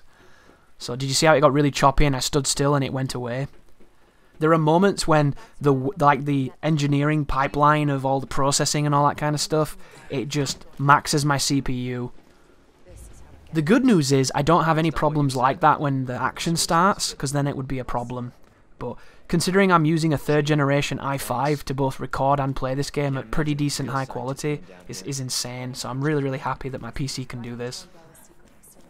It has motivated me though. I do need to get the i7 8700K. It's very expensive, but it's a quality of life that's going to make my streams better and my videos better and my overall performance better, so it'll make rendering faster, it'll make all the processing demands on my PC quicker. It's just a no-brainer. But here is a box. Coming up there's going to be some ink ribbons, if you don't have any. You can save now if you want to before the crocodile, but you don't have to. I think the crocodile is technically an alligator, but I will never get it correct because my brain doesn't work that way. All you need to kill this creature is 1 bullet. It's kind of an homage to the last one, but I think the last one was better. I feel like killing the crocodile on the original Resident Evil 2 demanded a level of reserve and tactics that not a lot of players would do immediately. Some people would shoot it and then end up inevitably dying maybe, or even killing it but having nothing left. Whereas the smarter player would read the environment, understand that there was something to do there, and then do it. And I really appreciate that that was the way you kill it. In this game, it's a quick time event. So if you run to the left on the first bite, it will miss you. If you run to the right on the second bite, his next 2 bites will miss you. There's a bite coming up here, and there's a bite quickly after it, so do not move. Now dodge to the left, and his next bite will miss. Once you've done this, you've won. This is really the most ridiculously stupid section in the game when you think about it, because this is not a boss fight, this is a cutscene, and then all you have to do now is shoot the flammable tank and he's done. And some people might like that, some people might think it's epic and it's cool, and maybe it is, but I was really disappointed, I'm not gonna lie. I kind of love the idea of an alligator in the sewers. It reminds me of that movie I watched when I was a kid that terrified me, and I feel like they could have done that much better. But at the same time, it has to be said, the bosses in this game are so shit, I'm glad he wasn't one of the shit ones. So if there's a choice between a boss not being a boss, or a boss being absolute garbage, I'm glad it wasn't a boss. Climb the ladder once Ada decides to indulge us and give us. And then try to get past her if you can, as we move down this choppy corridor as it renders the next piece of pipeline. And it's weird too, because these spikes that you're seeing, they don't always happen. They happen sometimes and then they don't happen, and it doesn't seem to matter about the systems that I set it to. Like, I've played this game with max volumetric lighting and max shadow quality, and there are still areas of the game where it does it, and then there are certain areas where it doesn't, and then I drop them down, and the areas where it did it, it doesn't do it so much, but it does it in other places. It's like really bizarre. I think it's some kind of conflict between my 1070 being very capable and my CPU being very uncapable. But here's a wonderful moment, isn't it, having us to sit on this elevator, wasting time. Maybe if this elevator didn't exist, I might have got an S rank. Thanks, Capcom. Sabotaging my run in front of my friends. But I hope you like Ada, because you get to play as her coming up. Spoiler alert. Not that it's really a spoiler, it was in the original game, right? Yeah, the game is having a tough time right now. Just gotta wait for it to even out.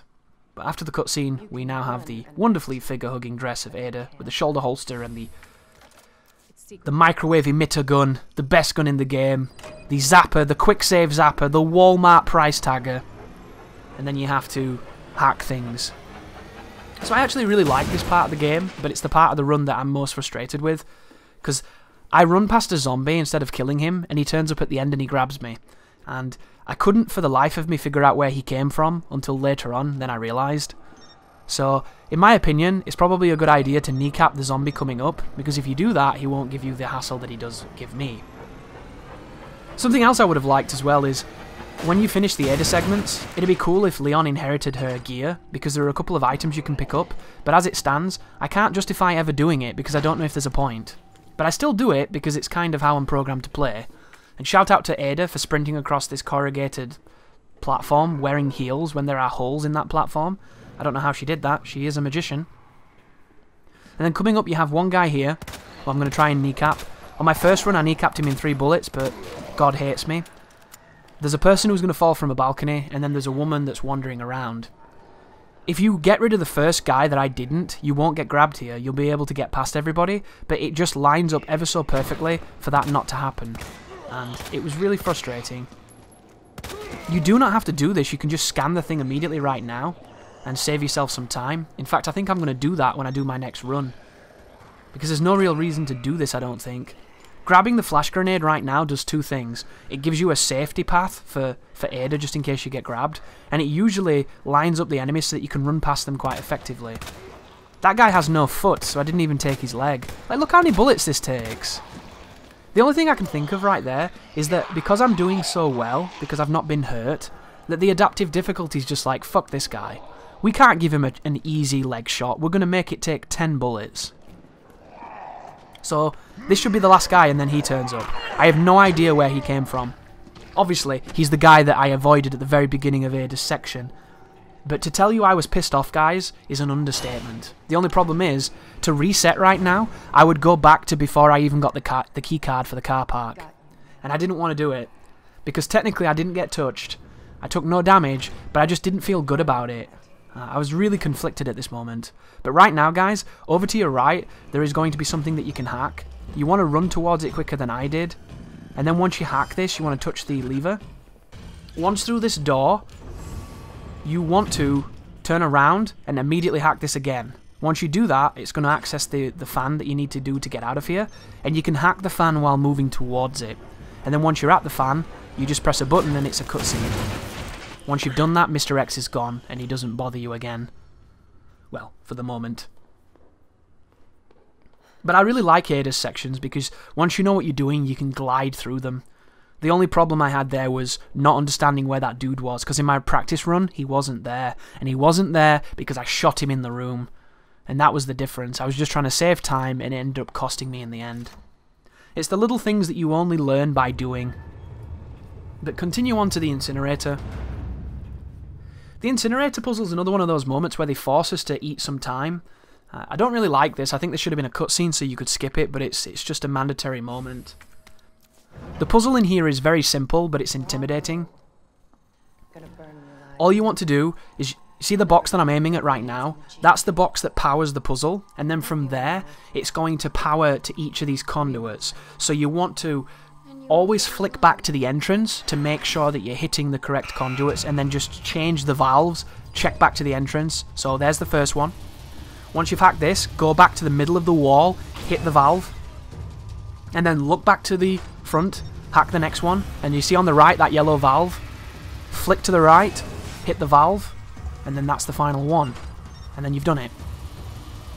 Easiest puzzle in the world, right, once you know what you're doing.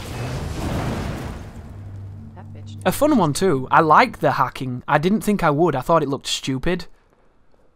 I thought it looked like... You remember when the psychics have a battle in South Park and they're both just stood in front of each other going me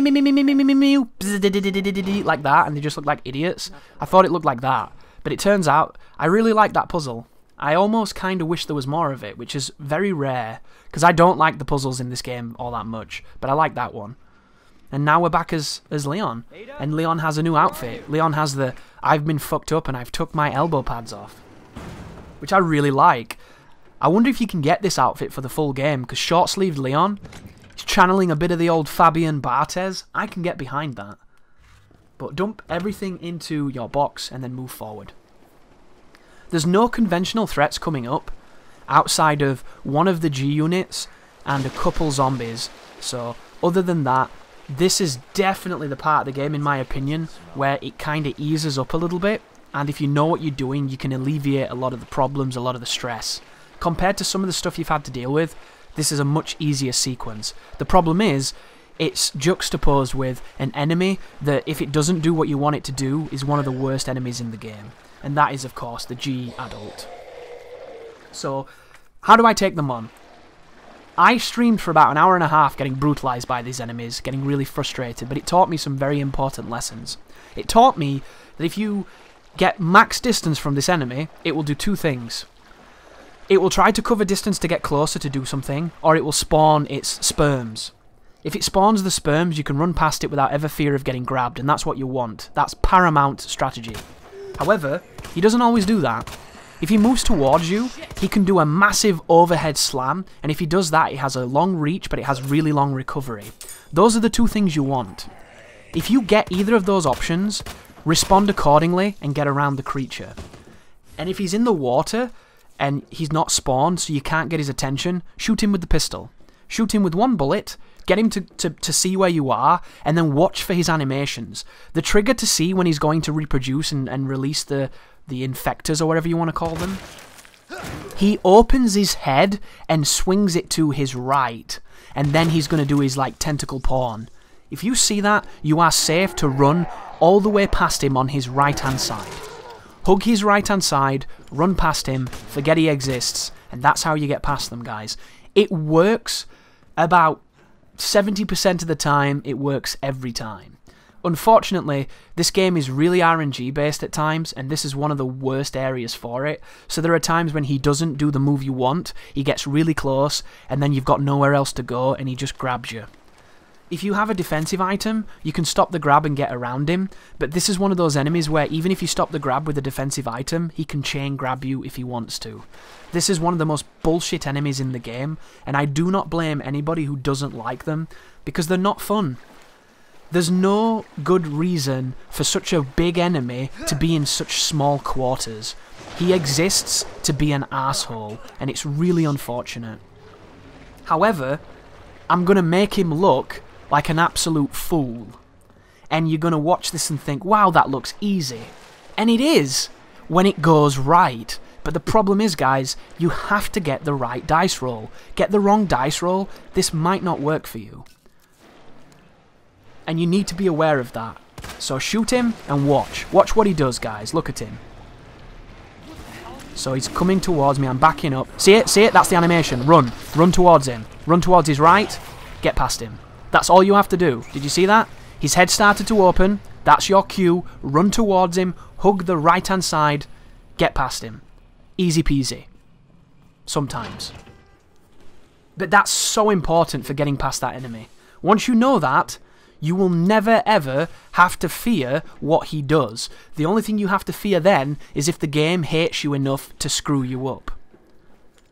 And that's what we're going to do for the rest of the video, guys. That's what I'll do for every one of those enemies. I am not going to attack them. I'm not going to use the Magnum. I'm just going to do what I just did. I don't know this code either, so I have to do I only remember the first two, and then I guess the rest. It's one of those I need to continue to remember. There are shotgun shells and magnum ammo in this room. Make sure you have the space for them.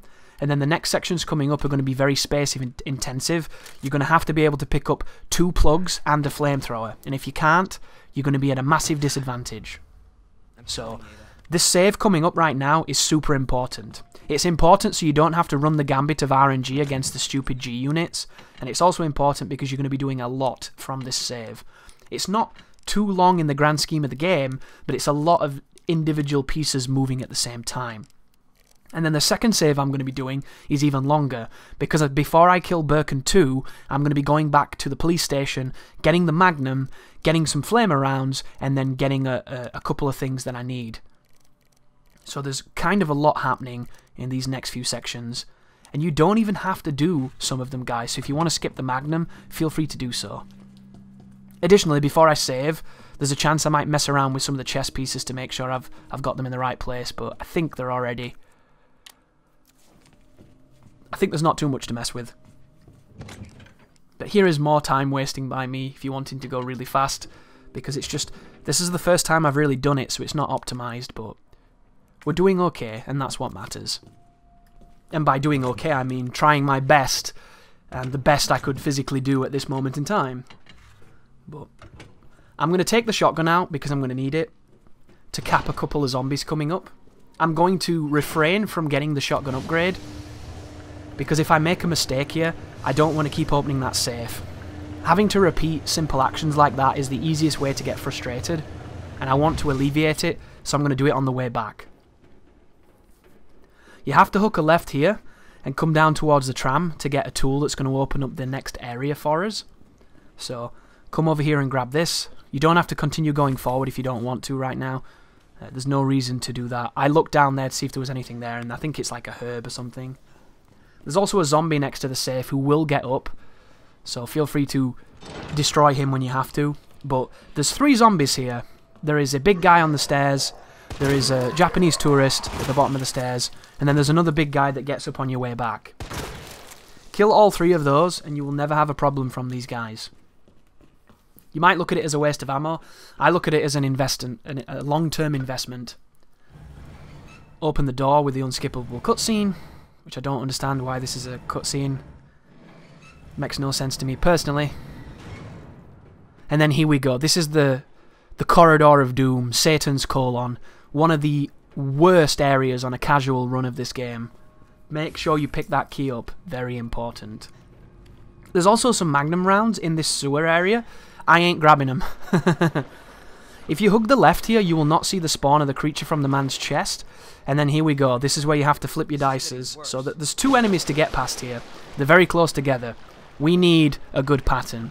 So shoot him and back up. What does he do? What does he do? He's trolling. He's trolling. Do the face. Didn't do the face. Doing the face. Run, run, run, run. Here we go. Run past him. Second guy's coming up. Second guy's already aggroed. Second guy's kind of walking around. What does he do? Do the face. Do the face, dude. Doing the face. Run past him. See the little sperm from behind? And now, if you speed run forward and come to the left right here, you will avoid him splashing into the toilet. And then you can jump through, and the first run was successful. And it looked easy, didn't it?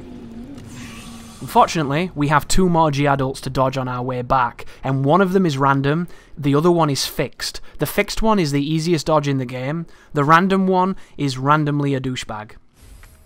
But here is the puzzle with the chess pieces. This puzzle stumped me for the longest time on my first attempt. Luckily, because I was stuck here a long time, I've kind of got this puzzle down now, so if you watch what I do, I'm going to do it in a pretty coherent manner. It's going to be concise, it's going to get you through.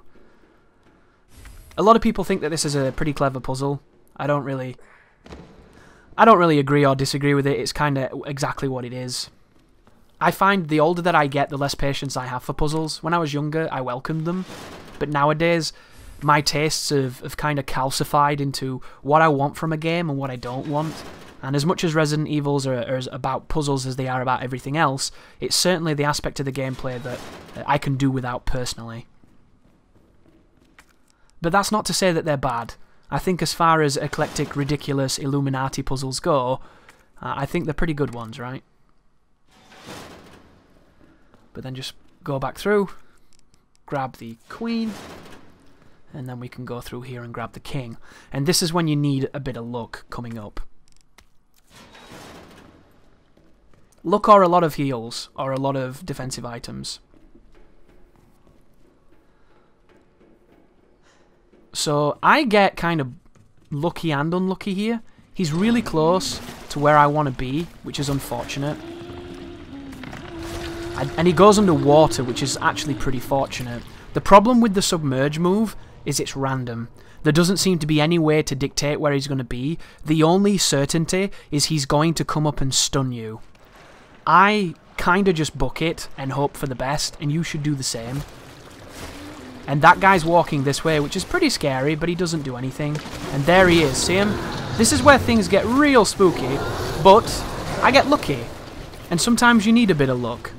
However, in a better run, that creature doesn't submerge, he's far away from you, he does the face thing, you run past him. But this guy does a grab, so back up and run around him. This is the same grab he does every time. That is a programmed grab. You can climb up onto the platform if you want to, but you don't have to. Duck him like that, piece of piss. And there you go, guys. The God Run is what I call that when you get through there without having to do anything.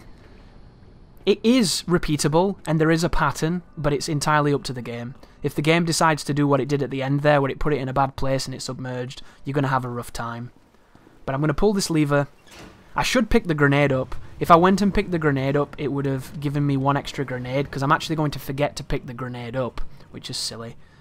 But just to know, on the left-hand side of that canal, there is a grenade. Here's the shotgun upgrade. The code for this is on the side of the safe. Be very careful with that zombie. The first time I went to shoot him, I actually missed because he made me jump, and I nudged the mouse. It was pretty funny.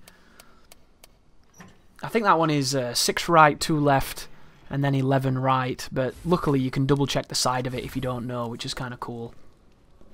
I like the idea of the code being on the safe, as dumb as that is. And now we have fully upgraded shotgun. And the shotgun is one of the best guns in this game, you've probably noticed. Damage-wise, it's comparable to the Magnum. The only difference being is you have to be very close to get those kind of results. So now we've got the plugs. I'm going to stick the plugs into the wall in the order that they need to be.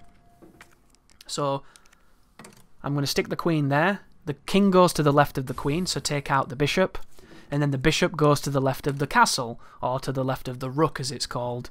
So stick the bishop there, and then put the knight on the right hand side. Once you've done that, all you need to do then is to bring the castle back and stick the castle in the middle, and the door will open. If you save under this criteria, it will be the quickest, most optimized way of getting past that puzzle, hopefully. I'm going to store the flamethrower because I don't need it just yet. That's going to be used for Birkin 2. And I'm going to pick out all my keys. So, all the keys, because we're going back to the police station, are coming out. The pistol is going home. I don't imagine I'm going to be taking the pistol, because you can actually get past the G unit member without using the handgun this time, because he's going to come out of a pipe. I do hope that this is the correct run, and I haven't accidentally uploaded the mistake run, because that would be frustrating. Am I going to dump the pistol after I save? Watch this, guys. Watch me dump the pistol. Yeah, I'm going to dump the pistol. Lol. So, yeah, thankfully I've edited it correctly. Only I haven't, which is frustrating.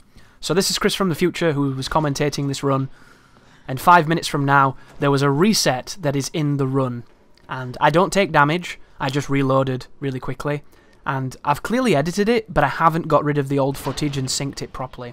So there is a run all the way back to the mansion that's full of bad decisions and bad angles and just bad everything that's in the uncommentated version of this video. So I apologise about that, guys. I'm probably going to try and put some kind of disclaimer to enable you to skip past it in the comments, perhaps, because you can't do annotations anymore. YouTube got rid of annotations when I never used them, and now that they're gone, I need them all the time. It would be really cool to just pop an annotation up saying, click this to skip past this part because it's actually a mistake. And you might be thinking, Chris, why don't you just re-edit it and re-upload it? It takes about 9 hours to do that, as opposed to a 2-minute annotation. See what an annotation could do if I was able to do that, but I can't because the game is... YouTube as a video game is terrible. Very frustrating. But at least I've caught it on the commentary, and that's the reason why I do these commentated runs, because not only do I get to proof watch the video back, which is really, really useful for me, but I can also make it a bit more interesting for people who want the commentary. I threw it up with no commentary because of how long it takes to do this commentary, and I wanted people to at least have some kind of visual reference. It's just unfortunate that it's a flawed video, and it really bugs me, but I didn't have the time to sit and watch it for 2.5 hours to make sure everything was correct. And that's just the way it works, you know. Big format anything is always a risk, and unfortunately I lost, so I need to just try and be better, because it's a human mistake, and it's frustrating because I've clearly edited it too, but it's still there, and it just goes to show that even after doing this for as long as I have, it's so easy to do it. That's why proofreading or proof watching, or however you want to call it, watching your stuff back, guys, is the most important thing you can do. If you never watch your stuff back, you don't know what your product is. You don't know what your gameplay and your content is. You can't speak about what you do because you don't know. In the moment when you're doing it, everything feels great. When you watch it back, maybe it's boring, maybe it sucks, maybe it's not cool at all. Maybe it's something that you would immediately click off. Do you really want to put things up on YouTube that you wouldn't watch yourself? Of course not. The whole point is that you believe in what you're doing, and what you're doing is good, right? Or that's what I feel like. So it makes me feel like shit when I find out that something has a problem in it, but alas, here I am, talking on this video for another hour. So back into the police station anyhow, guys. Inventory management coming up here is really important. So I'm going to be dropping a whole bunch of things that I don't need. I'm only going to be taking the shotgun, and I'm not going to be needing it because there's so many liquors knocking about, firing it would be a bad idea. I'm popping both the keys back into my inventory and the red jewel as well. You can always grab the film reel from the box in the negative room, in the dark room. And then when you come out of this entranceway, if you hook a left here, you will avoid triggering Marvin. If you can do that, Marvin will never be a problem, which is super useful. But on this version, we're going the right way, thankfully. The other version, we did not. So I'm going to be coming through the press room. Oh, I say press room. I'm going to be coming through the whatever the hell this is. I don't know the names of the rooms yet. We're going to be going through the exit. We're going to be going all the way up onto the second floor. And then from here, we're going to be going through the entrance that we opened with the crank that enabled us to trigger Mr. X. And remember when I said if you go down into the lower on the stairs, there was the room, the interrogation room with the keys? That's where we're going. If Mr. X was chasing us right now, when we go into the room we're about to go into, he would have busted through the wall and given me a really good shortcut. But I didn't do that because I felt like it was the safer choice, and I thought that people would want to avoid Mr. X if they could. Also, guys, as you get around this corner to the lockers, it will trigger the window to break. It happens every single time unless you board it up. But use your clover key. Once you're inside here, there is the ornate box.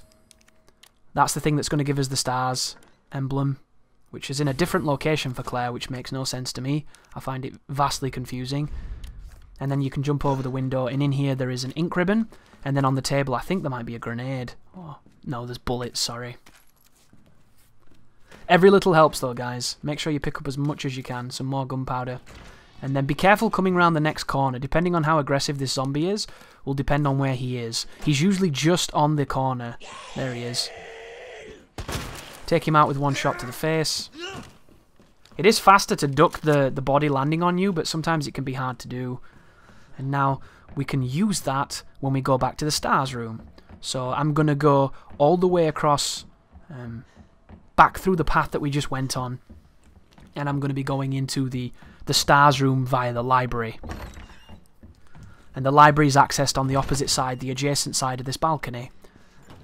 The level design in this game is so fantastic. I really appreciate it. It makes me really miss the classic kind of Resident Evil.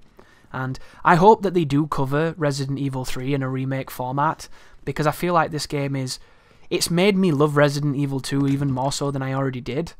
And I did like Resident Evil 2, but it was never a game that I would play a lot of, even though I know it's great and it's a masterpiece. This is a game I can play a lot of because it speaks to me on more levels than Resident Evil 2 did, even though I think Resident Evil 2 the classic is better than this game, because I just think mechanically it works better. This game has a lot of ambiguity that I'm not the biggest fan of, and I feel like in the original that didn't exist. There's so many features in the original that I adore.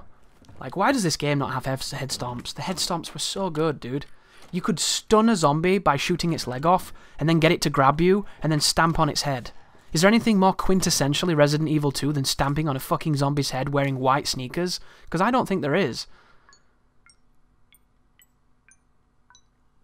But this puzzle right now is not edited as well, so you're going to see me fuck it up a million times, which is going to be quite refreshing compared to the other ones.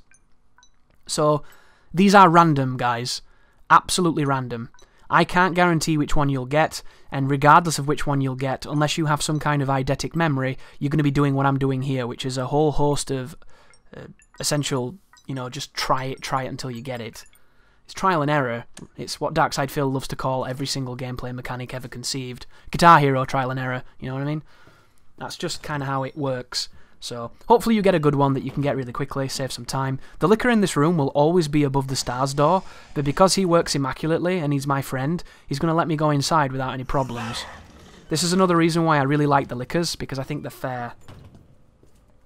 There's the flash grenade, there's the Made in Heaven jacket, and the image that Platinum went on to have, or the ex-Clover guys. So use the stars badge once you've opened up the USB, stick it in the old tower, and that's going to open up the capacity to give us the Lightning Hawk, which is the magnum of this game. The magnum is an optional item, but it is a really, really strong item, and I recommend it heavily because it sounds nice. It's one of the nicest sounding guns in a game that doesn't have the nicest sounding guns.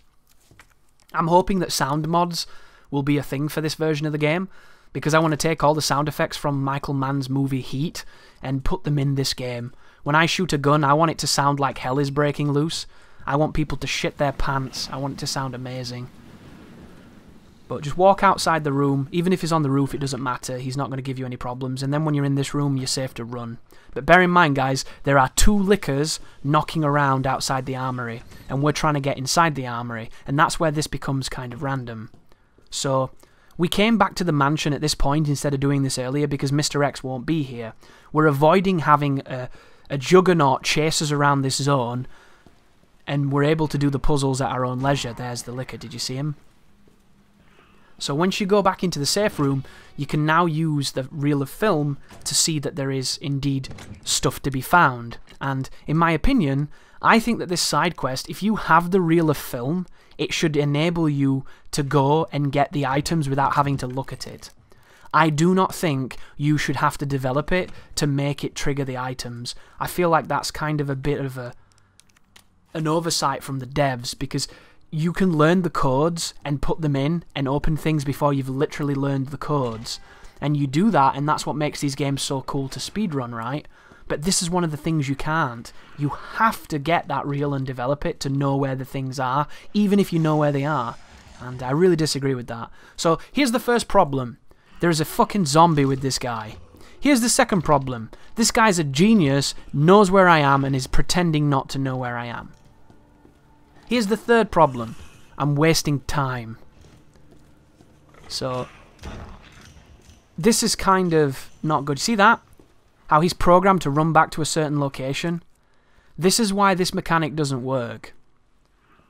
So, I'm going to run now to get his attention. Listen to the audio here. Hear it? Hear the liquor? That is a liquor that he's really interested in who's making noise. In my brain, I've just baited him towards the stairs, and that's going to move his position. So I'm going to walk all the way back through the house, go through the lower door from the balcony, go through that door, and he won't be there. But it doesn't work, guys. All I'm doing now is wasting time. I thought that this idea was golden, but they have this leash. They have this really strange programmed leash to go back to this spot, and that's exactly what he does. What's about to transpire as I go through these rooms is probably one of the more, like, arse-clenching sections, because you can flash him if you want to and run past him, you can shoot him if you want to and run past him, or you can just run past him. And at this moment in time, we've done a decent amount of gameplay without saving, so you do lose a decent amount of progress, but I recommend running past him if he's going to be a dick. If he's not being a dick and he moves, which he can do, if you watch this, so when I open the door, he's there. And immediately you're like, really game? Really? Are you really doing this to me? So at this point I was pretty frustrated, I'm not going to lie. The zombie makes this so much worse. However, I can kill the zombie from this room and it will keep the integrity of the liquor. The liquor still is going to be essentially the same AI. He doesn't know where I am, he's not aggroed, he's not being crazy, he's just alert. And he's alert anyway because he's a nasty man. So the other liquor's probably down there. I'm not worried about him. This guy I'm worried about because at this moment in time I do not trust my ability to walk around him without him getting angry. And they know, dude, they just totally know they do. But I get lucky and he wanders off. So I can cross now. I don't know why he did that. I don't know what promoted it, but I'm glad he did. And then coming back, I just go for it. I just Shia LaBeouf it, and it works. So if you end up getting into a spot of bother here, it's just this game. This game hates you, and it will always try to hate you in the face. Hopefully, you'll avoid it. But this is really useful because it gives you more carrying space. You don't have to do this if you don't want to, but I recommend you do because it just makes your life easier. So, I just go for it. Look where he is. I thought he wouldn't be there because I didn't hear him come back, and now I know I'm never going to come back from the police station. I can finally aggro our buddy, the police officer. And then all we do now, guys, is we retrace our steps. The only difference now is we pick up the castle, or the rook, and then we take it to the puzzle, we save, and we take on Birkin 2. So, pretty big divergent path there, wasted a ton of time. If I skipped doing all of this, I would have got an S rank.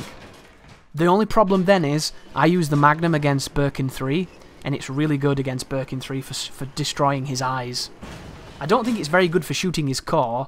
I think I would have done better if I'd have knifed his core, because the knife is super sick on this PC version. But you live and you learn, don't you? So make sure you keep the badge, guys, because you can now use the badge to give you the upgrade to the Magnum. This upgrade is so preposterously stupid. I love everything about it. It adds several Hoover parts to the end of your gun, and it gives you a gun almost as long as Jack Nicholson's gun at the end of Batman. It's pretty damn sexy. And I forgot something. I forgot to get the flamer fuel.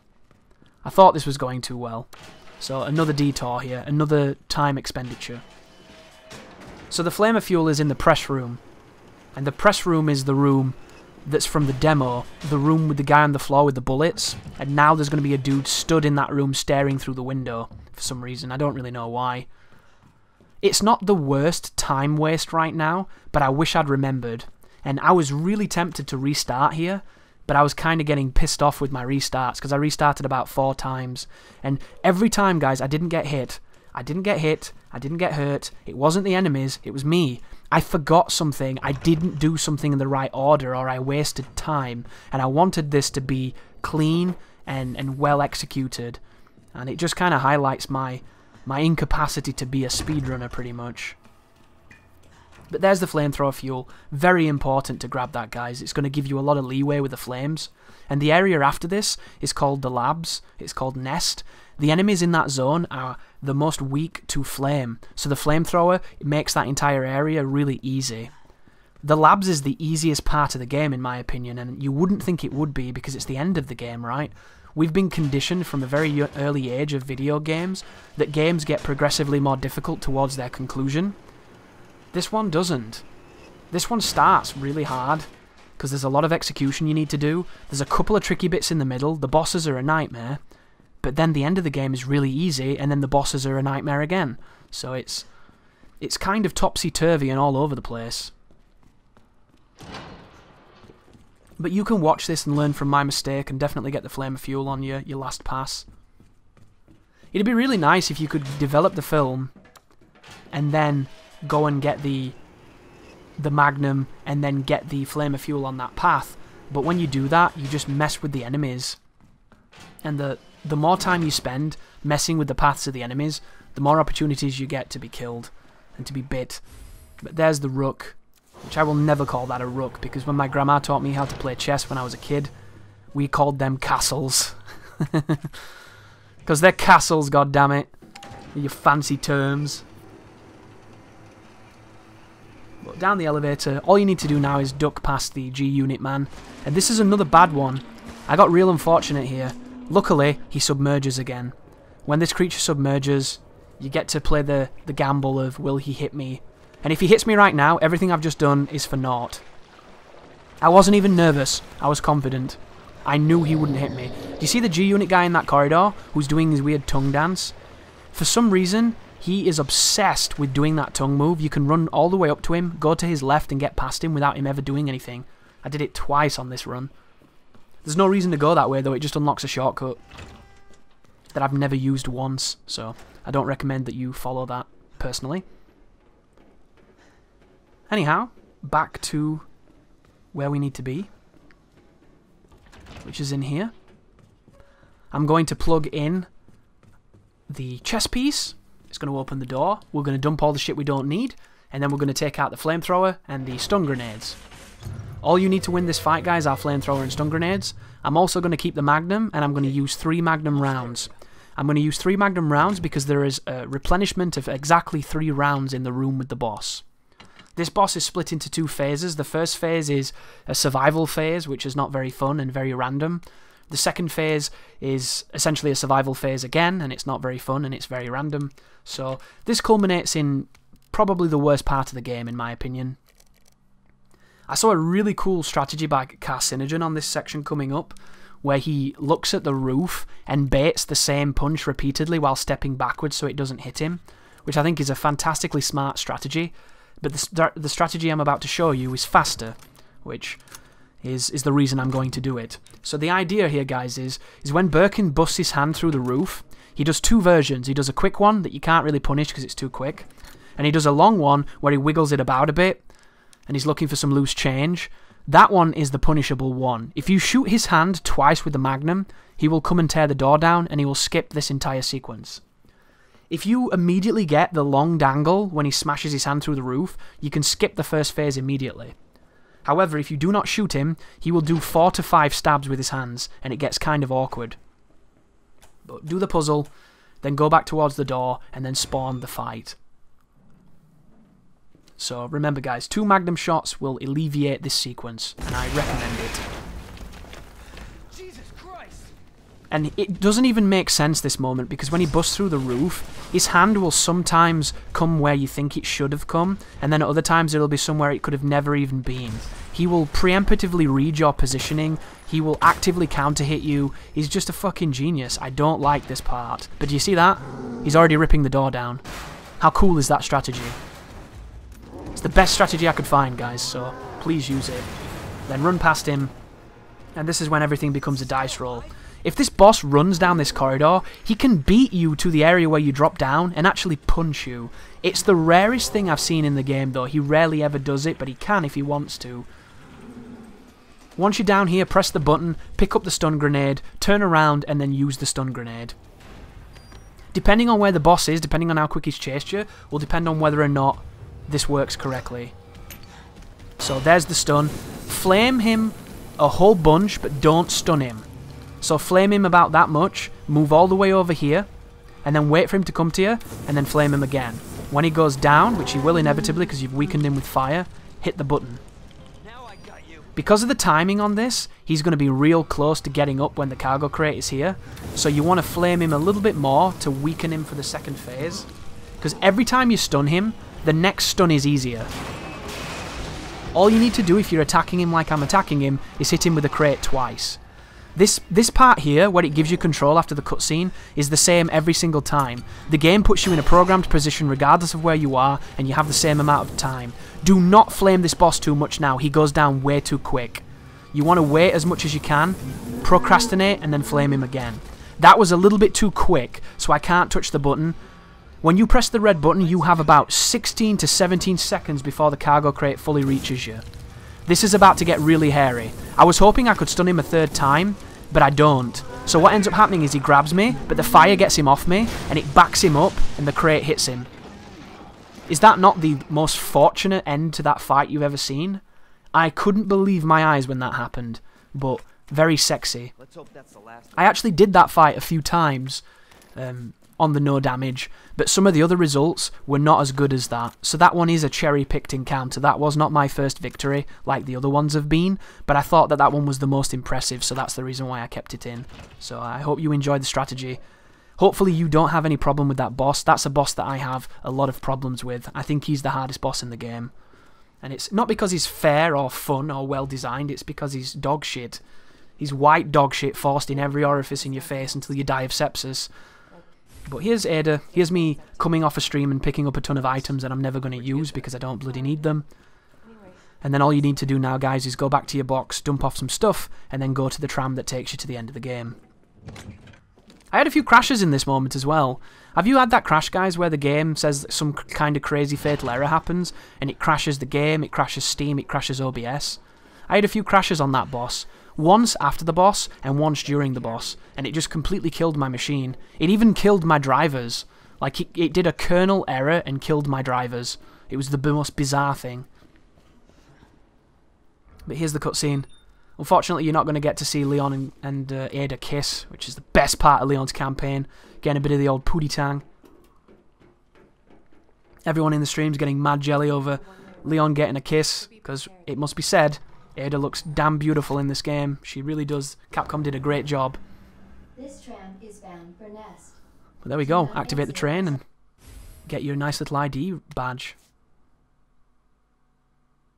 Sick. Why the hell am I carrying a blue herb? Is there even any poison in this area? Chris, get rid of this shit. What are you doing? There we go. Flash is gone. Pistol bullet's gone. Magnum bullet's gone. Magnum gone. Flamethrower rounds. No? No flamethrower rounds. I'm surprised by myself for that one. Anyway, push forward. Push forward and get shit done. And as I mentioned earlier, this is the easiest part of the game. It doesn't make any sense. I don't understand why the labs are so easy. And if you had a tough time, I don't mean to offend you, but as long as you use the flamethrower, it's really, really manageable. Like, I don't even need to save. I think it's that manageable. There's one part coming up here, guys, that I think is a bit hairy. And that's obviously Leon's wanker's tash during the final boss. No, it's when the liquor drops from the roof, because it's another programmed liquor that knows where you are.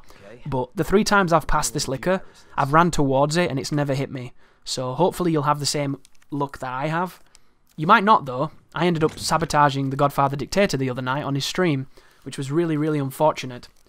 Because during the final boss there is a cutscene, and after the cutscene, the game puts you in the same position every time. Tyrant's in front of you, you're just off from him, and in the between both of you is a rocket launcher. And every time I've done that section, I've ran directly towards the Tyrant and gone past his left shoulder, my right-hand side, and he's missed me, and I've picked up the rocket launcher and killed him. Godfather did it after I told him that it worked, and he got hit. And I have no answers other than, fuck this game. And I felt so bad because he was having a really tough time on that fight, and I sabotaged him. This was a mistake. I need a shotgun right now. There we go. Salvaged it.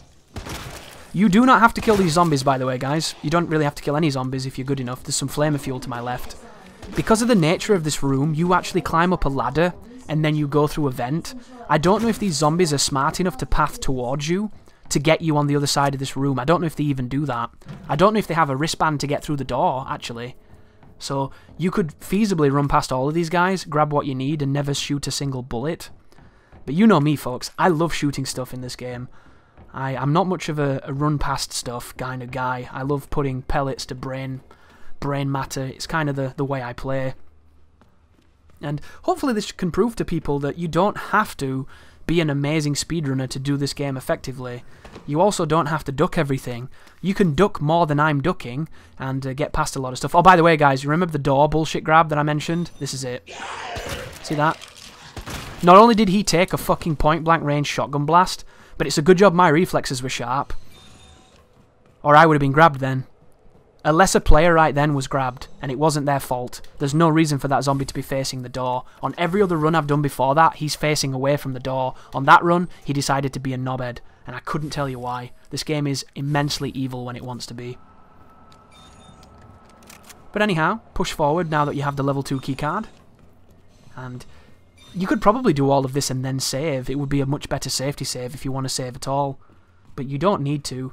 The only part of this I think you could get wrong is if you accidentally get grabbed and you don't have a defensive item, because the plant enemies that are going to be coming up shortly, if they grab you and you don't defend it, they kill you in one touch. They open their faces and it eats your head. I have no idea how they did that. They're magicians, but they do.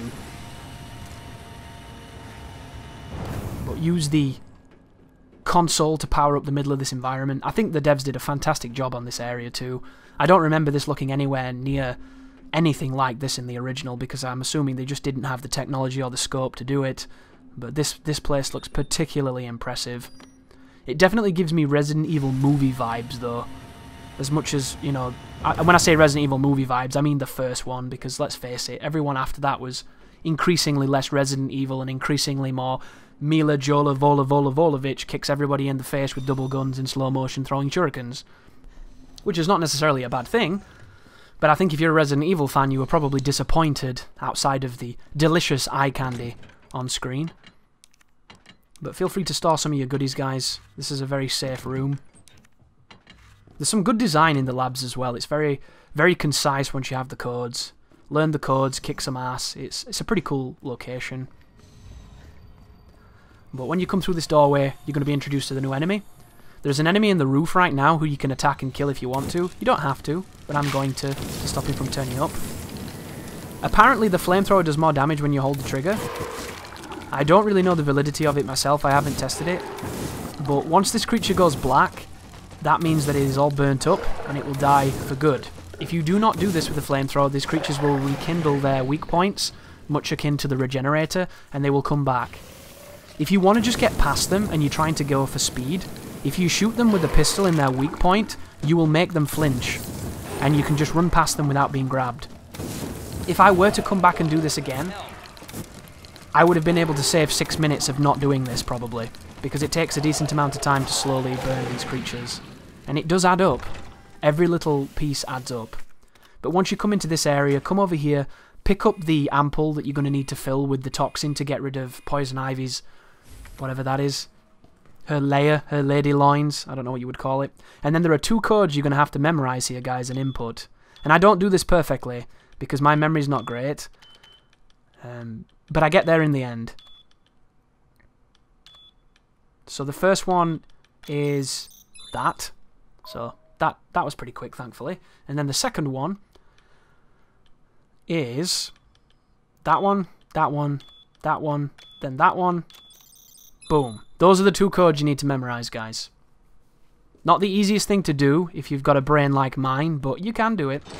And then if you do this, you can immediately go to the left now and fill the device you're using with the container that it needs. The problem coming up is the chemical puzzle is the worst puzzle in the game for me. I can't do it. I'm too stupid to do it. I should have googled the solution to do it concisely and quickly, but I didn't. So you're going to see me spin this thing for like 2 minutes, and the biggest piece of advice I can get for you guys is just look it up, because it's just one of those things that my brain does not do these kind of puzzles very well, and I find this to be just immensely frustrating. I make no excuses. It's my incapacity to see the pattern and understand it. Apparently you can do this in 8 moves, and there's an achievement for doing it in under 8 moves. I'm going to do it in about 306 moves, so a little bit slower than the average version. And I'm going to skip ahead here, guys, because you don't need my help of saying how terrible I am at this puzzle.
So yeah, pretty shameful, right? All I can say is I'm very sorry that I'm not smarter. That is easily the weakest part of my run, but it gives me hope because I can improve it. I can improve it by memorizing the correct thing. But there you go, guys. Now you've got the dispersal cartridge with a solution. We can now proceed to get the power item that's going to enable us to access the freezer. And hopefully I can cleanse your palate from that epic fail of terrible puzzle solving. You might be wondering as well, Chris, why did you go and kill the plant guy? Seems like you could have not triggered him and done it on the way back. It might have saved time. The reason I did that is because on my first run through this zone, I did this zone twice. On my first run through, both of those enemies dropped at the same time, and I was able to kill them both with the same amount of damage. It was a wonderfully efficient way of killing them. But on the second attempt, they didn't fall, and I don't know what was different. So, these zombies are going to get up, guys. They give you shotgun shells to give you an idea of what you need to do here.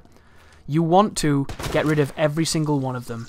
This is probably the most important thing you need to do in this room, because when we come back here, there's going to be 2 liquors, and if you have zombies with liquors, you're in trouble. You're not in too much trouble because I've managed to do it myself, but it's still a pain in the dick and you do not want to do it. Here is the scary liquor. See what I mean? It looks easy, doesn't it? But that is a liquor that knows exactly where you are, so no matter how quiet you are, he will still kill you. You have to run past him. If he hits you, is 1000% up to the game. And that's the frustrating part of Resident Evil 2. There are moments where it's not up to you, and I don't really know what you're supposed to do in those moments. You can see the moments when it's up to me, because I'm doing them effectively very well. But the moments that aren't, not as well. Like, all of this is predisposed. All of these patterns are the same. All these paths are the same. I know exactly where the people are. I know exactly what to do to them. When it's like that, it's great. Because all you can do is grind it and grind it until it becomes second nature, and then you do it effortlessly. And that's why these games are so beautiful to watch. Because you see the time the players put into the game. You see the level of understanding and mastery. And it's very satisfying. Your first attempt, you played like shit. You got bullied. It was hard. And now on this attempt, you're showing the game what you're made of. You're showing the game how much you've learned.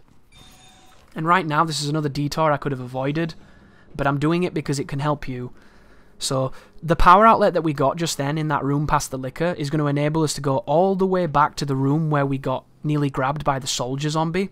And then in that room, there's going to be another fanny pack that's going to enable you to carry 2 more slots worth of items. So, this is kind of important. It's also going to drop a zombie on you, but you can wait for it to roll off its bed, and then you can stamp on its face with his shotgun. Because unfortunately, there's no face stamping in this one. So, dump all the things you don't need. Don't worry about not having the goodies for the next section. As long as you have the flamethrower, you can deal with everything. Because the plant enemies are weakest to it, and it's the tool you want to be using, because you don't even need it for the final bosses. The flamethrower is good, and I'm going to make use of it, but it is by no means mandatory. You can do the same thing with the knife, you can do the same thing with a shotgun, hell, you could do the same thing with a pistol if you're patient enough. But here is the item. Swap it to MUF, and then from there, mess with the frequency. I don't know what the optimum path for this is, to get it every time in like 2 to 3 moves. Something I need to learn. But it's not the most difficult thing. I'd take that any day over that water one. That water one just makes me feel like an imbecile. Oh, by the way, guys, do not shoot this zombie until he settles, because if you do, he'll take the shot. Once he's settled, though, his head will disappear. And then you can continue onwards. For some reason, I had it in my brain right now that there was something else in this room that I'm missing, but I don't think there is. You can read Lil Wayne's diary. He can tell you how he got into rapping, but I'm not going to do that, because this is all about getting through the game and helping you guys. I don't need to teach you how to read. Hopefully you can read. If you found my channel without the ability to read, you are quite the beast, so thank you for that. But let's backtrack. Let's get on with it. So, we're going to have to contend with a couple liquors coming up, and then we're going to have to contend with a couple of the plant people. Once we've done that, it's essentially boss fight, and then a little bit of a gauntlet, shitty, terrible save, and then another boss fight. The boss fights, once again, guys, I'm going to make them look far easier than they are, but I do have hope of developing better strategies, because Birkin 3 is probably the most fair boss in the game. He's my favourite boss by far, because everything about him is really graceful up to a point. However, Final Tyrant is a bit of a douche. We were coming up with a strategy the other day on a stream, myself and Godfather Dictator. We were coming up with the idea of manipulating his pattern into baiting a certain reaction, and it seems to work about 70% of the time, maybe 80%, and I'm hoping to find a strategy with it so that I can share it and you guys can have an easier time. But here's the liquor corridor, so do not run into this room. If you run into this room, you're going to have a tough time. The second liquor is near that room that I glanced at but I didn't go to. I don't think I've ever been in that room, actually.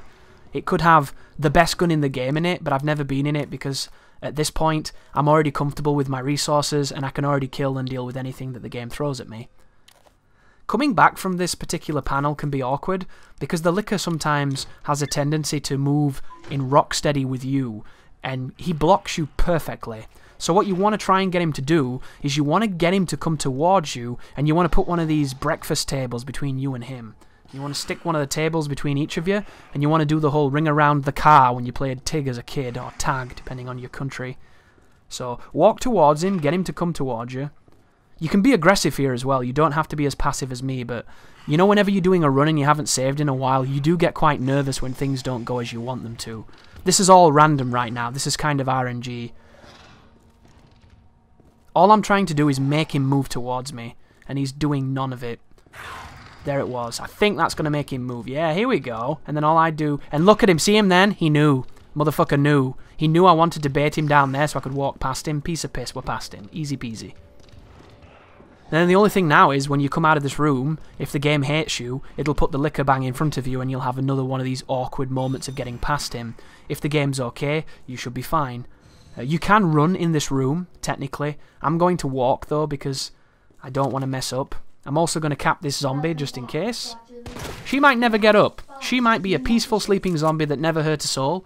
She now has no jaw. Her mandible is in several pieces and I am not sorry. But into the freezer. There's also a zombie on the ground there. That could be her boyfriend. He could be a nice person too. Doesn't matter. He's now a collection of cells scattered across in a beautiful arabesque pattern of gore. And now I can come over here and watch a cutscene, which is much better than stirring chemicals. So thank you for that, Capcom. And it's skippable too, which is a kind cutscene. Some of the cutscenes that aren't skippable, not my favourite. Now we've frozen the solution, we can now administer it into the room where we got the capsule from to begin with, and then we can get out of Dodge and start fighting some bosses. We're now 2 hours and 13 minutes into the run. It's going pretty well, right? I think. I hope you're enjoying it, guys. I hope it's helping. Talking to yourself like this for 2 hours and 13 minutes is not the most natural thing I've ever done. But it's worth it because my community's worth it, and the person who stumbles upon this video who's having trouble, if this can help that person, then it's worth it. Put your flamethrower on, guys. You can run in this corridor as well. If you have your flamethrower on, you'll never get surprised by Mr. Head Chomper up here. If you get grabbed by this creature with no defensive item, you are dead. End of run. He is incredibly deadly, and his grab has wicked range. Like, that dude should come with that warning that mirrors have. You know, where they say objects in the mirror may be closer than they appear. That guy has that all over him. In fact, he could be a living plant version of that mirror, because that's exactly what he does. And I'm going to save right now. Turns out it was a good idea, because I ended up getting caught by Mr. X. You don't have to save. I can show you a really, really good way of doing this where you can avoid my problem. But I was so conflicted. I was like, do I save? Because at the time, guys, this was my least experienced part of the game. I'd only done the lab earlier that day on stream, and I kind of understood it, and I kind of thought it was easy, but I didn't have full confidence in all of it. So I drop a safety save, hoping I'm not going to need it, thinking I'm being a bit foolish, and then it turns out Mr. X does a different thing, cuts me off, and I end up getting grabbed. So it was a really good idea to save. And the thing I did wrong, guys, is I didn't wait for him to break through the window. I ran immediately, and he never jumped through the window. He went through the door, and he cut me off. And it makes sense. It's a really clever move. The second thing I didn't do is I'm now going to kill the plants. I let the plants be. They didn't cause me any problems because it was Mr. X who got me, but they easily could have. So instead, I'm going to make sure now that if it moves, we can flame it. And technically he didn't move, but that's cool. Eradicate with extreme prejudice. Pop his titties, melt his face, you know, slander his sister, whatever it takes, put him down. Like, I would drink the gasoline and piss on him at the same time while flaming him. I would give him two nozzles of flame, getting douched by double nozzles. I would do the job's lot. But this is nice when you can hit two of them at the same time, but I think one of them's already super fucked, so it doesn't matter. There we go. Get wrecked. But you see what I mean? When you got the flamethrower, this area is incredibly easy to control. If you're going to just run past them with a pistol, it's easy as well, but it takes more skill, that. So here he comes. Make sure he jumps through the window. Very important. If he doesn't jump through the window, you're going to have a bad time.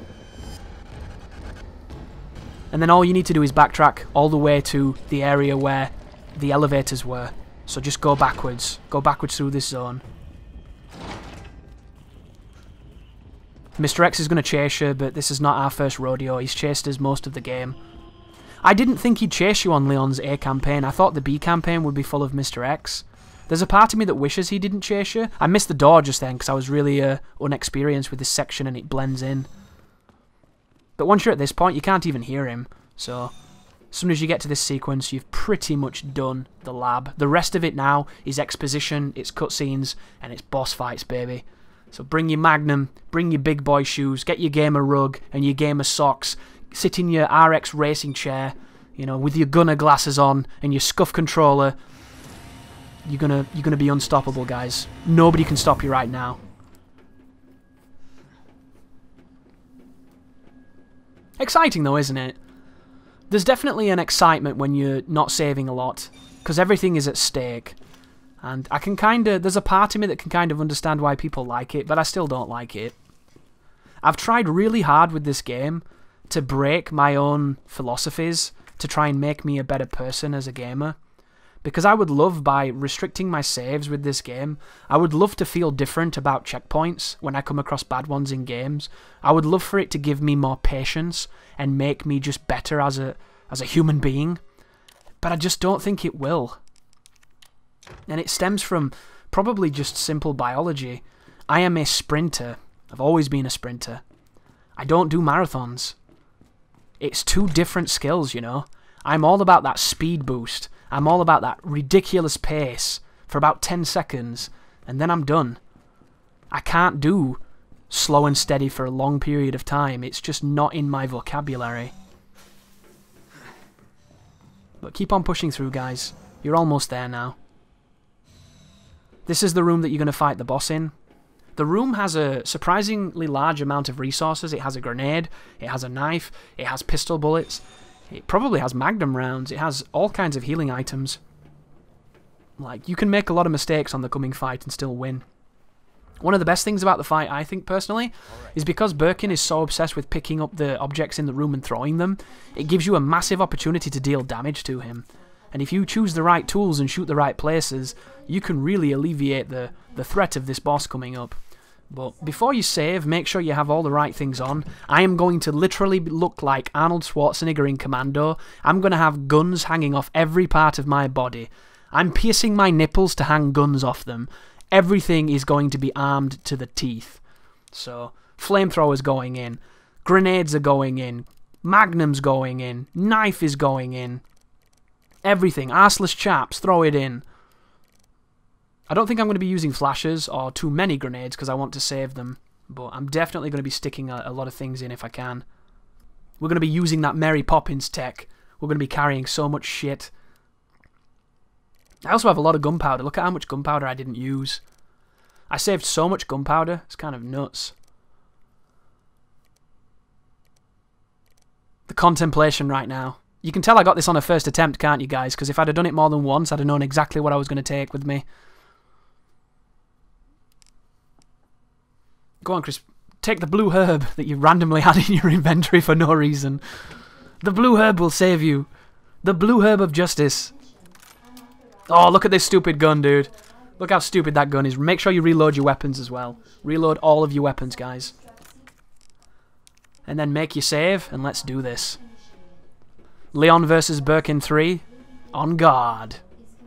So you come out of here, it triggers a cutscene, everything gets real sexy, and it's pretty simple, guys. We're going to shoot each of his eyeballs with the Magnum, and then once you do that, it's going to open up his chest, and then we're going to shoot his chest with the Magnum. You could use the knife, it's probably more effective. You could use the shotgun, you could use the flamethrower. Look at that for a sick dodge. That's why I love this boss, because his hitboxes aren't complete bullshit. If you have the upgrade that I didn't get, the Magnum will aim quicker and do more damage, so you'll be more effective. But right now, I get the feeling I could have used a different weapon on his car and I would have been fine. So, he's going to get all pissed off and summon an extra set of eyes. All you need to do is get rid of this next set of eyes. So, see his leg? He's going to do a wonderful running move now, so be very careful, or stun it if you're confident in stunning. There's his jump attack, shoot his back. This boss is so fair compared to the shitfest of some of the others. And here he goes again. He's going to do his big combo here. That's his telegraph for his big combo. So run away from it. Look at the no-roll strats, guys. Watch this shit. Look at this hitbox. How good is that hitbox? This boss is amazing. So much better than the other shit ones.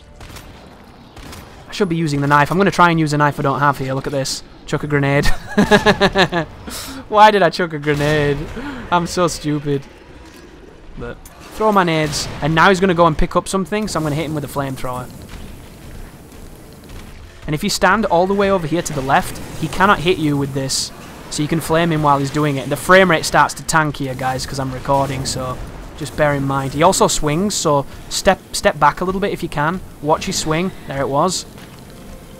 And there he dies. First attempt. I really like that that boss has much better animations and much better evades than the rest of the Birkin fights. The first Birkin fight is the second fairest fight, but I just don't think that that one's very fun. This one is fun. You have great tools, you have a decent arena, it's not the best, but it's not the worst. And it makes the fight coming up look positively bullshit. Because the Tyrant fight is just... Why is he so fast? Why does he have such good range? Why is there so much RNG? Like, everything about it is just... Jesus, Capcom, did you hate the players this much? And the answer is yes. So, run around the room now, guys. Pick up all the stuff you can. Make sure to teabag the boss, just to show him that you're superior. And then the only thing to do now is to grumble at how ridiculous the checkpoint is that they give you at the end of the game, which I will never understand. Because the checkpoint for this boss was great. The checkpoint for Birkin 2 was great. The checkpoint for Birkin 1 was great. The checkpoint for Final Tyrant is shit! And it makes no sense, because before the elevator, they give you a box. They give you a table that does not have a typewriter on it. It has a fucking lunchbox on it. It has like some kind of stupid toolbox on it, but no typewriter. If the typewriter wasn't previous, and you had to do all the shit after this on one attempt, and then you could save before Final Tyrant, it would be objectively a better save point. Who the fuck struggles with 2 plant people and Mr. X? Nobody, because it's mad simple. Do you know what they do struggle with? Repeatedly doing that dogshit section to fight a boss who's bullshit. It makes no sense. And I love Final Tyrant. He looks amazing. I think it's a cool fight. I think it's got great graphics. I like a lot of its design, but there are certain things that just make it a dice roll machine, and it's not fun. And the run back is the worst part. Running back constantly to get clipped by him on a bullshit swing he never does is the most frustrating thing ever. But skip the cutscenes and then the timer begins, and now we can go into the lift that Ada unlocked for us. If you're injured at this point and you don't have any healing items, there is a first aid spray coming up that will save you, which can be pretty cool. But you have to sit on this lift that wastes time, which is unfortunate. There's quite a lot of time wasting, and you can see some of the settings that I lowered to make sure that the game ran a little bit better while I was capturing at such high quality. So I had to drop my shadows down, and I had to drop my volumetric lighting down, and those two things have a dramatic effect on the performance of the game, but also on the visual look. I also increased the brightness. I don't personally think the increased brightness makes the game look better. I think it makes the game look worse, but it makes it easier to see on the videos.